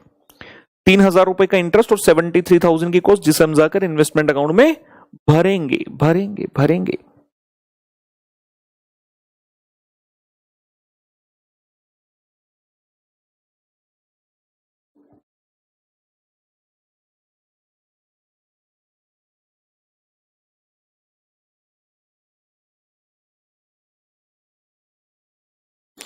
लखा तो जुदा मैं हो तेरी खातिर. ये लीजिए जी, 3,000 और 73,000 को यहां पर आकर भर देते हैं. ये हमारी परचेज की ट्रांजैक्शन कंप्लीट हुई ऑन 31 मई 2011. उसके बाद इमीडिएट नेक्स्ट डे 1 जून 2011 को क्वेश्चन कहता आपने 60,000 की फेस वैल्यू का लोन बेच दिया. 1 जून 2011 को by bank sale 60,000 face value of loan was sold at 94x interest. कोई बच्चा ये ना सोचे कि अभी तो 31 मई को ट्रांजैक्शन करी है, उसमें इंटरेस्ट आ गया तो 1 जून को नहीं आएगा. ओ भाई, अलग ट्रांजैक्शन है, वो परचेज की थी, ये सेल की है, यहां अपना इंटरेस्ट बनेगा. ठीक है ना? क्योंकि जिस पार्टी को मैंने बेचा मैं भी तो उससे इंटरेस्ट लूंगा ना. अब कितने महीने का? लास्ट इंटरेस्ट कब हुआ था कंपनी से? 31 दिसंबर को. अब है 1 जून. जैन, फेब, मार्च, अप्रैल, मई, 5 महीने का इंटरेस्ट अपने को मिलेगा जब अपना ये इन्वेस्टमेंट सेल होगा. तो वर्किंग नोट नंबर 4,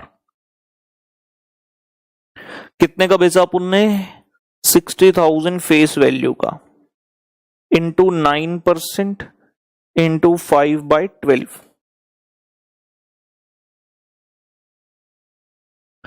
2250. 2250 रुपए का तो इंटरेस्ट मिलेगा अपन को.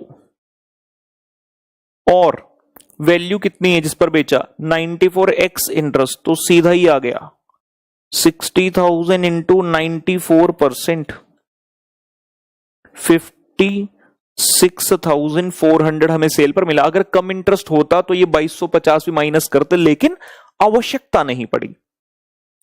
आवश्यकता नहीं पड़ी. लिखेंगे इन्वेस्टमेंट अकाउंट में जाकर ये दोनों वैल्यूज 2250 एंड 56,400,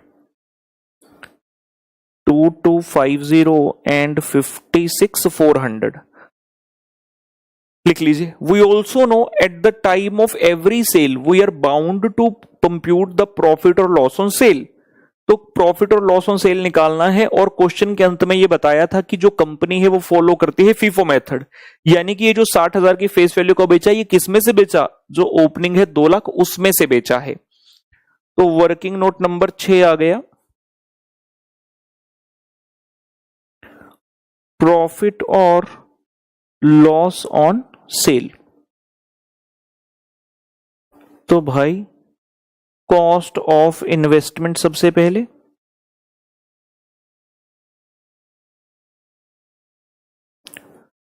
प्रोपोर्शनेट वैल्यू निकाल लेंगे। टोटल कॉस्ट है 1,90,000, जब फेस वैल्यू होती है 2 लाख, तो जब फेस वैल्यू होगी, कितनी फेस वैल्यू का बेचा भाई, 60,000 का, जब फेस वैल्यू होगी 60,000 तो इसकी कॉस्ट कितनी बनेगी, 1,90,000 बटे 2 लाख इंटू 60,000, 57,000 की है कॉस्ट ऑफ इन्वेस्टमेंट जो आपने बेची, और जो इन्वेस्टमेंट बेची उसकी सेल वैल्यू कितनी है, सेल वैल्यू ऑफ इन्वेस्टमेंट है 56,400।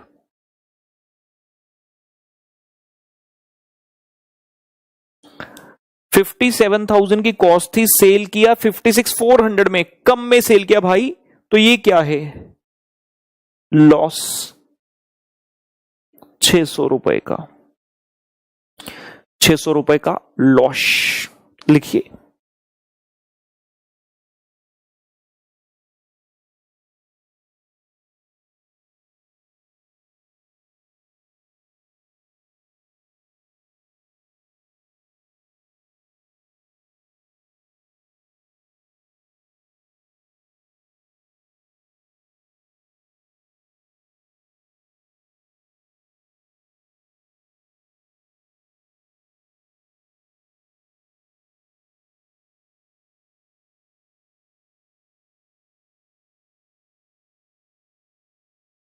ये 600 रुपए जाकर आइए इन्वेस्टमेंट अकाउंट में, लॉस है इस बार तो क्रेडिट साइड पर आएगा। 1 June 11 by P&L loss on sale 600, working note number इनको डेडिकेटेड है 6, लिख लीजिए। तो 1 जून 2011 की ट्रांजैक्शन कंप्लीट हो गई। परचेज की ट्रांजैक्शन तो सिर्फ टू बैंक डालने से हो जाती है कंप्लीट, लेकिन सेल की ट्रांजैक्शन बाय बैंक डालने से नहीं होती, क्योंकि you have to compute the profit और लॉस आल्सो। तो टू P&L या बाय P&L डाले बिना नहीं होगा खत्म। और ऐसा भी हो सकता है कि कोई प्रॉफिट या लॉस निकले ही ना, लेकिन कंप्यूट तो करना पड़ेगा ना वर्किंग नोट में। चलिए 1 जून के बाद अगली जो डेट है ट्रांजेक्शन की वो है 30 नवंबर, लेकिन उससे पहले 30 जून को इंटरेस्ट का समय आ रहा है। तो भाई 30 जून को इंटरेस्ट मिलेगा, हम बोलेंगे बाय बैंक इंटरेस्ट। 30 जून को बाय बैंक इंटरेस्ट, एथे कुछ नहीं आना, एथे कुछ नहीं आना, ओनली इंटरेस्ट कॉलम विच आना। वर्किंग नोट नंबर 7, हम जानते हैं कि जिस दिन इंटरेस्ट मिलता है, first of all you have to check the holding which is in your hand. Debit में देखा 2 लाख ओपनिंग था, 80,000 परचेज किया, 280 लेकिन 60 का सेल कर चुके, तो नेट अपने पास कितनी फेस वैल्यू है, 2,20,000 की, उसके ऊपर अपने को इंटरेस्ट मिलेगा जी। वर्किंग नोट नंबर 7, 2,20,000 9%, 6/12, और ये 220 कैसे आया, आपके पास 2 लाख ओपनिंग में था, 80,000 की इन्वेस्टमेंट परचेज की, 60,000 की इन्वेस्टमेंट आपने सेल की, तो रह गया 2,20,000, 9% फॉर 6/12, 9,900 रुपी का इंटरेस्ट आपको मिलेगा 30 जून को from the government on this loan.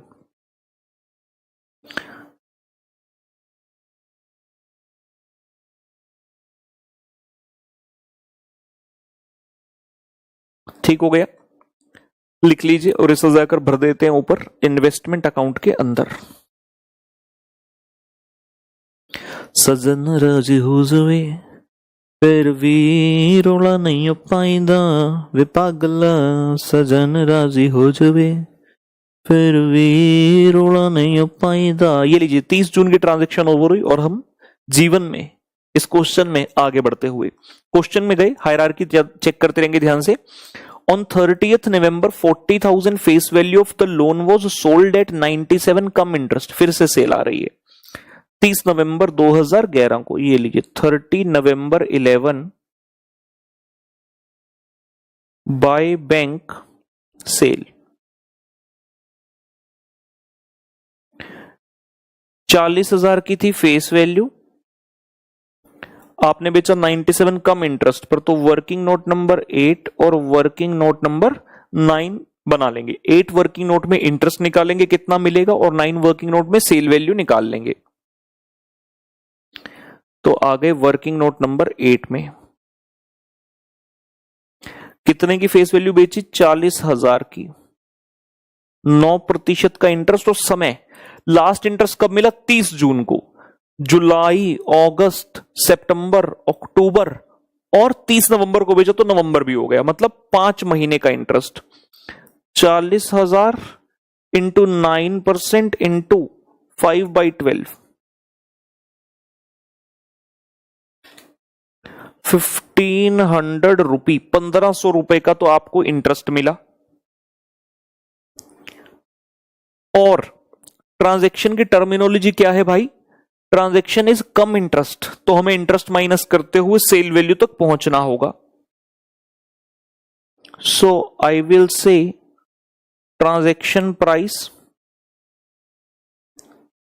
Come interest, 40,000 का face value, we sold at 97%, 38,800।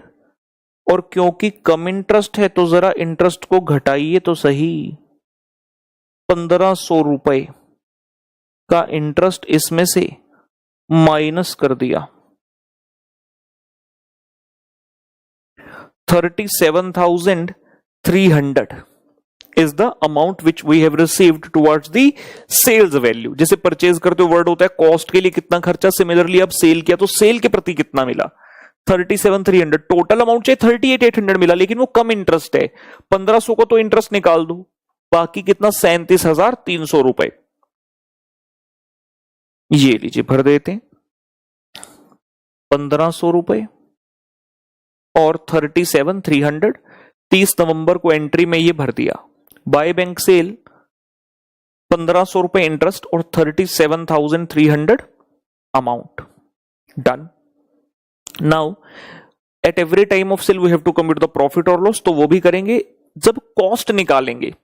FIFO method है, ये किसमें से बेचा, सबसे पहले ये 2 लाख में से 60,000 बेच दिया था, अभी भी 1,40,000 ओपनिंग बैलेंस वाला पड़ा है, तो उस 1,40,000 में से ही ये 40 बिक जाएगा। मतलब पुराना 60,000 और ये वाला 40,000 बेचने के बाद भी अभी भी हमारे पास ओपनिंग बैलेंस में से 1 लाख का बचता है, ठीक है ना, क्योंकि we need to check very carefully कि कौन से वाले में से आपने इसे सेल किया है, सो दैट करेक्ट कॉस्ट हमारे पास आ सके। तो हम चलते हैं वर्किंग नोट नंबर 10 में, प्रॉफिट और लॉस ऑन सेल। प्रॉफिट और लॉस ऑन सेल, जिसके लिए सबसे पहले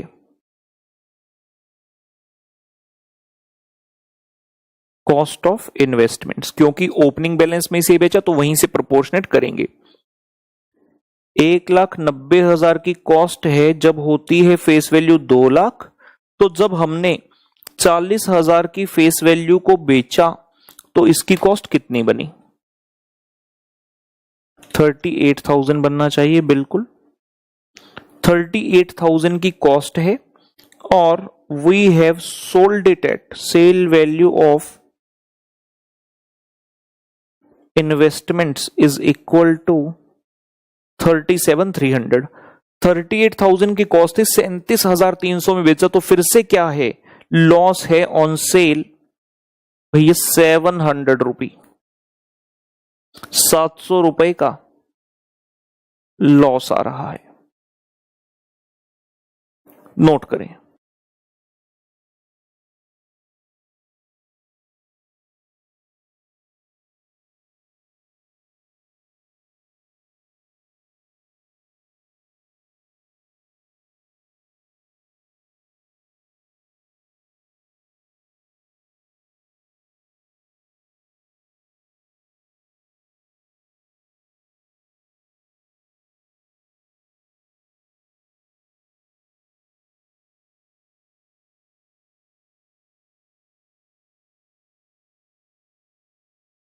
चलिए जी, इस अमाउंट को लिख देते हैं इन्वेस्टमेंट अकाउंट में जाकर। सेम डे 30 नवंबर 11 को by P&L loss on sale dash dash 700 done हो गया। वर्किंग नोट था नंबर इनके लिए 10।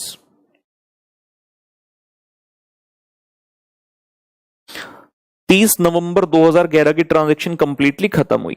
क्वेश्चन में गए, चेक के आगे लिखता है 1 दिसंबर 2011 को company purchase the same loan ₹10,000 at par ex interest. ये लीजिए। So on 1st December 11, on 1st December 11 there is again 2 bank purchase, face value 10,000, interest के लिए वर्किंग नोट बनाएंगे, लेकिन कॉस्ट में क्या लिखता है, एट पार एक्स इंटरेस्ट, क्योंकि एट पार है तो सेम वैल्यू आ जाएगा। इसके ब्रैकेट में लिख दूं एट पार।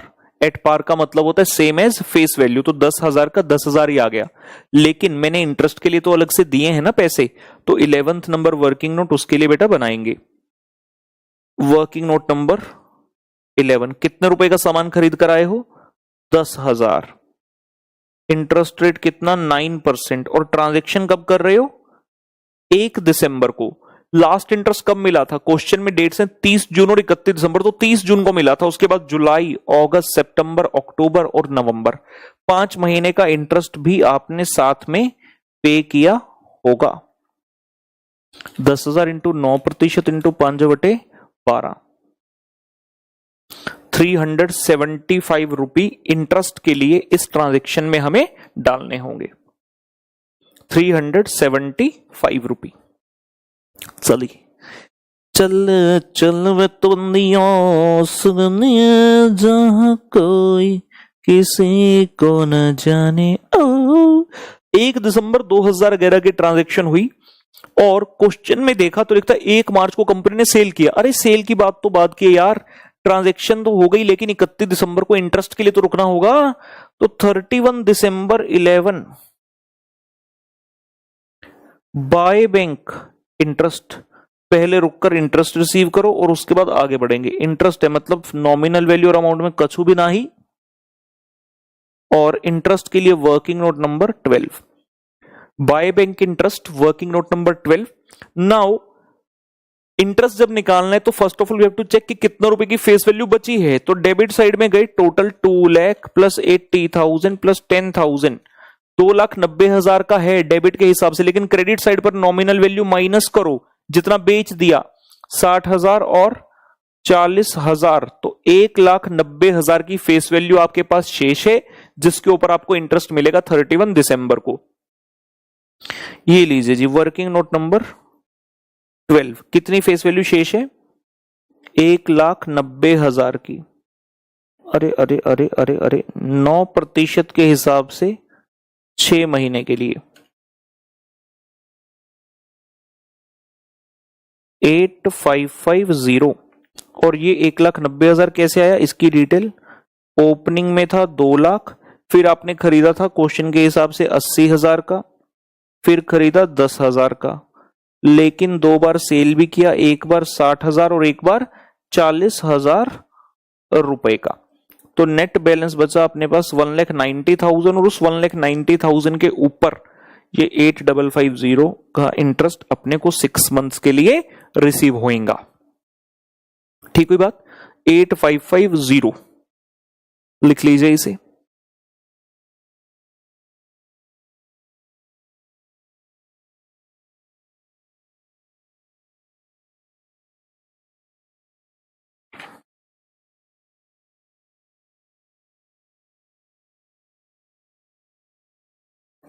एट 550 की एंट्री कर दीजिए बाय बैंक, इंटरेस्ट कॉलम में 8,550। ये 31 दिसंबर तक का काम खत्म हो गया, लेकिन हमारा काम खत्म नहीं हो, क्योंकि जो बोनांजा लिमिटेड है उसका ये चलता है 31 मार्च तक, तो हमें अभी आगे बढ़ना है। हम आगे बढ़ रहे हैं। 1 मार्च 2012 को क्वेश्चन लिखता है company sold 10,000 face value of loan eight 95x interest. 1 मार्च को ट्रांजैक्शन हो रही है सेल की, 1 मार्च 12 बाय बैंक सेल, 10,000 की फेस वैल्यू को आपने बेचा, वर्किंग नोट नंबर 13 एंड 14, 30 नंबर में इंटरेस्ट और 14 नंबर में अमाउंट निकालेंगे। By bank sale 10,000, working note 13 and 14। आइए वर्किंग नोट नंबर 13 में गए, पहले इंटरेस्ट की कंप्यूटेशन करते हैं। कितनी फेस वैल्यू का बेचा बेटा? 10,000, 9% का इंटरेस्ट रेट, आपको मिलेगा इंटरेस्ट कितने महीने का? लास्ट इंटरेस्ट कब आया था? 31 दिसंबर। अभी कौन से मंथ हो गए बीच में? जनवरी और फरवरी। 1 मार्च को तो हम खड़े ही हैं, तो 2 मंथ का इंटरेस्ट आपको रिसीव होगा। 10,000 इंटू 9% इंटू 2/12, 150 रुपए, 150 रुपए का तो इंटरेस्ट मिलेगा। और क्या मिलेगा जी? सेल वैल्यू मिलेगी। सेल वैल्यू कितनी? क्वेश्चन ने कहा आपने 10,000 की फेस वैल्यू को 95 के हिसाब से बेचा, कैसे? एक्स इंटरेस्ट, तो सीधा ही अमाउंट आ गया 9500 का, सीधा सीधा स्ट्रेट फॉरवर्ड तरीके से अमाउंट आ गया 9500 रुपए, 9500। दोनों वैल्यूज को जाकर भर देंगे इन्वेस्टमेंट अकाउंट में, 150 इन interest and 9500 in amount column. 150 in interest and 9500 in amount column, done हो गया। लेकिन सेल की ट्रांजैक्शन अधूरी है जब तक प्रॉफिट या लॉस ऑन सेल नहीं निकालोगे, तो हमें profit oblique loss on sale निकालना है पहले। यहां से आइए, नेक्स्ट वर्किंग नोट बनेगा working note number 15 for profit और लॉस ऑन सेल। प्रॉफिट और loss on sale, FIFO method चल रहा है हमारे पास। ओपनिंग में बहुत पड़ा, अभी 2 लाख का था ओपनिंग, और आपने सिर्फ 2 ही सेल करी अब तक, 60 और 40 की, तो 1 लाख तो ओपनिंग में पड़ा ही है। तो अभी तो सिर्फ आपने कितना बेचा है भाई? 10,000, तो ये भी ओपनिंग में से ही गया। मतलब कॉस्ट जब निकालनी है तो मैं ओपनिंग की ही प्रोपोर्शनेट करते हुए निकालूंगा। टोटल कॉस्ट है 1,90,000, जब फेस वैल्यू होती है 2 लाख, तो अभी हमने 10,000 की फेस वैल्यू को बेचा, तो कितना बेचा? कितनी कॉस्ट थी उसको जिसको बेचा? 9500 की कॉस्ट है उस इन्वेस्टमेंट की जिसको आपने बेचा है, और सेल वैल्यू ऑफ इन्वेस्टमेंट, जिस इन्वेस्टमेंट को आपने बेचा है उसकी भी सेल वैल्यू, उसकी सेल वैल्यू भी 9500 है, कॉस्ट भी सेम, सेल वैल्यू भी सेम, तो प्रॉफिट ऑब्लिक लॉस क्या है? 0। प्रॉफिट ऑब्लिक लॉस इज नील। क्या बात है, जब प्रॉफिट लॉस नील है तो ऑब्वियसली इन्वेस्टमेंट अकाउंट में एंट्री जाएगी ही नहीं। लेकिन इसका मतलब ये नहीं कि वर्किंग नोट ही नहीं बनेगा, वर्किंग नोट बना के दिखाना है भाई प्रॉफिट लॉस अक्कर नहीं हुआ, लिखिए इसे।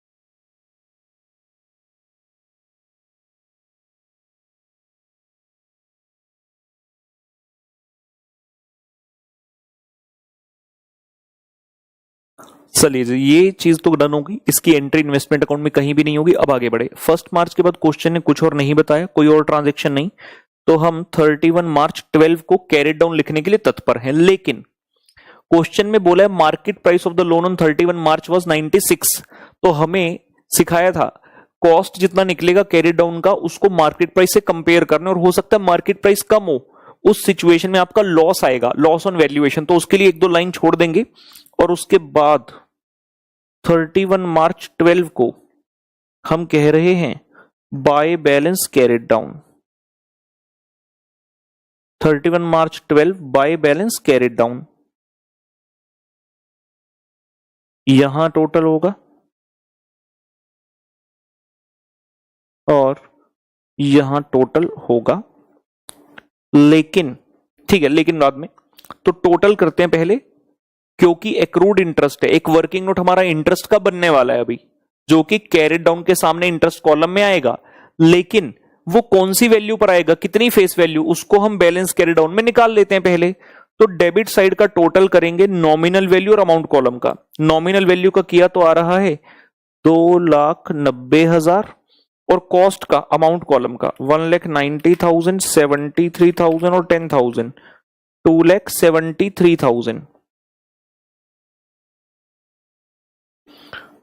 ये आ गया 2,90,000, 2,73,000। सिर्फ कैरिड डाउन की बात करते हैं, फेस वैल्यू की 60,000 बेचा, 40,000 बेचा और 10,000 बेचा। ये आ गया जी 1,80,000 रुपए का कैरिड डाउन। फेस वैल्यू इतने रुपए की अपने पास 31 मार्च को पड़ी है बोनांजा लिमिटेड के पास। तो जो एक्रूड इंटरेस्ट है वो हमें इस वैल्यू के ऊपर निकालना है। Working note number 16, working note number 16 बना रहे हैं इंटरेस्ट की कंप्यूटेशन के लिए। ये लीजिए, हमारे पास कैरिड डाउन आया 1,80,000, 180 था ना, अरे अरे अरे अरे अरे अरे, यस 1,80,000। इसके ऊपर इंटरेस्ट एक्रू हो चुका है 9% के हिसाब से 3 मंथ्स का। लास्ट इंटरेस्ट कब मिला था आपको? 31 दिसंबर को। 31 मार्च को बुक्स क्लोज कर रहा हूं, श्योर है कि 3 महीने का इंटरेस्ट तो मैं कमा चुका हूं, सिर्फ मिलना बाकी है। तो interest accrued from 1 January 12 to 31 March 12, तो ये इंटरेस्ट एक्रू हो गया। इसको कंप्यूट हम कर लेंगे। 1,80,000 इंटू 9% इंटू 3/12, ਇਹ 4,050 रुपए का इंटरेस्ट कैरिड डाउन विच आपा पा देना है 4050। नोट कर लीजिए, interest accrued from 1 January to 31 March and belongs to current year 4050। लिख लीजिए, interest accrued from 1 January 12 to 31 March 12 and belongs to current year. तो इसको करंट ईयर में ही डाल रहे हैं। देखिएगा जरा, जैसे मैं इसको यहां पर 4050 लिखता हूं, इसके लिखने से हमारा क्रेडिट साइड का बैलेंस बढ़ गया, और क्रेडिट साइड का बैलेंस बढ़ने के बाद जब डेबिट साइड पर बैलेंसिंग फिगर निकालूंगा तो ऑब्वियसली वो भी ज्यादा आएगी। मतलब जो इस साल का इंटरेस्ट है वो इसी के P&L में जाएगा। आज के लेक्चर का यही एम रहा, राइट। जरा क्रेडिट साइड से इंटरेस्ट का टोटल करते हैं। 2250, 9900, 1500, 8550, 150 एंड 4050। टोटल आ रहा है इंटरेस्ट कॉलम 26,400, 26,400 का टोटल है इंटरेस्ट कॉलम का। माइनस कर दीजिए डेबिट साइड वाले इंटरेस्ट 4,500, 3,000 और 375। ये आता है बेटा बैलेंसिंग फिगर 18,525। और हम जानते हैं जो भी इंटरेस्ट का एलिमेंट बच गया बैलेंसिंग फिगर वो P&L में चला जाएगा। एंड डेट है हमारी 31 मार्च 12। तो हम कह रहे हैं to P&L interest transfer dash, calculator देख ले, 18,525 और डैश। तो इंटरेस्ट का एलिमेंट हमने डील कर लिया सक्सेसफुली। 18,525 रुपए आपके P&L में चले गए from this year, financial year 2011-12 से फॉर बोनेंजा लिमिटेड। 18,525 का नेट इंटरेस्ट आपने कमाया। एक चीज अभी भी हमारी क्वेश्चन में शेष है जो कि है कैरिड डाउन। तो कैरिड डाउन अगर देखें 2,73,000 कॉलम का टोटल है डेबिट साइड पर, अमाउंट कॉलम माइनस करते हैं क्रेडिट साइड वाली फिगर्स 56,400, 600, 37,300, 700 और 90,500। तो कैरिड डाउन दिखता है 168,500, लेकिन लिखना नहीं, पहले मार्केट प्राइस से कंपेयर करना है जाकर, यहां नहीं लिखना। 168,500 आ रहा है। ये लीजिए last working note for this question, working note number 17। comparison of cost and comparison of cost of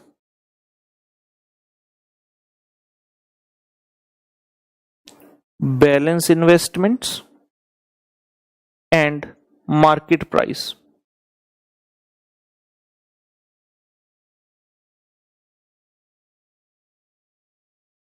So the cost of investment है वो कितनी है? कॉस्ट ऑफ इन्वेस्टमेंट्स लेफ्ट जो आपने बैलेंसिंग फिगर निकाली 168,500 अपने इन्वेस्टमेंट अकाउंट से, और मार्केट वैल्यू की बात करें, क्वेश्चन ने कहा market price of this on 31 March 12 was 96, market price है 96, आपके पास फेस वैल्यू कितनी बची थी एट द एंड? 1,80,000, 1,80,000 का 96%, 172,800, 1,72,800। हमें वैल्यूएशन कैसे करनी होती है? कॉस्ट और market price whichever is this, as the valuation is done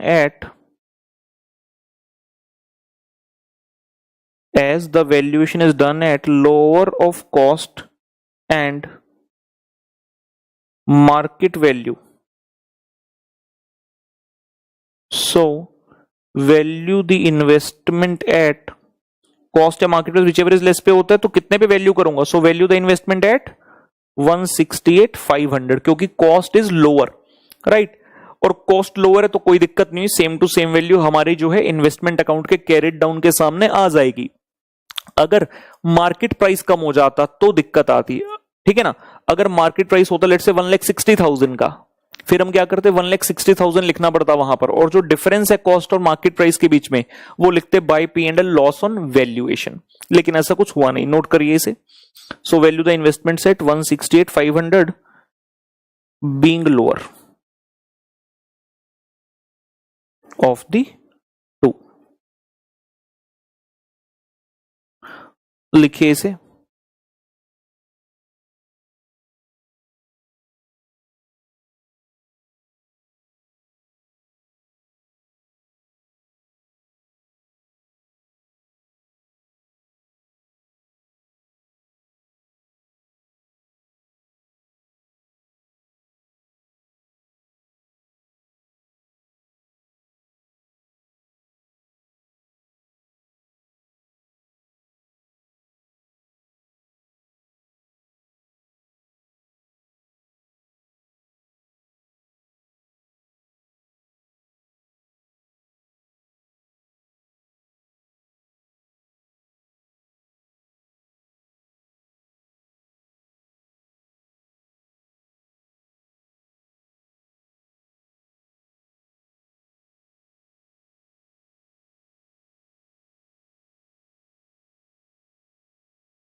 चलिए जी, तो इस क्वेश्चन का अंत करते हैं। 168,500 की जो फिगर है यही यहां पर आ जाएगी, और ये बैलेंसिंग फिगर तो इसे जरा रेड से लिखेंगे,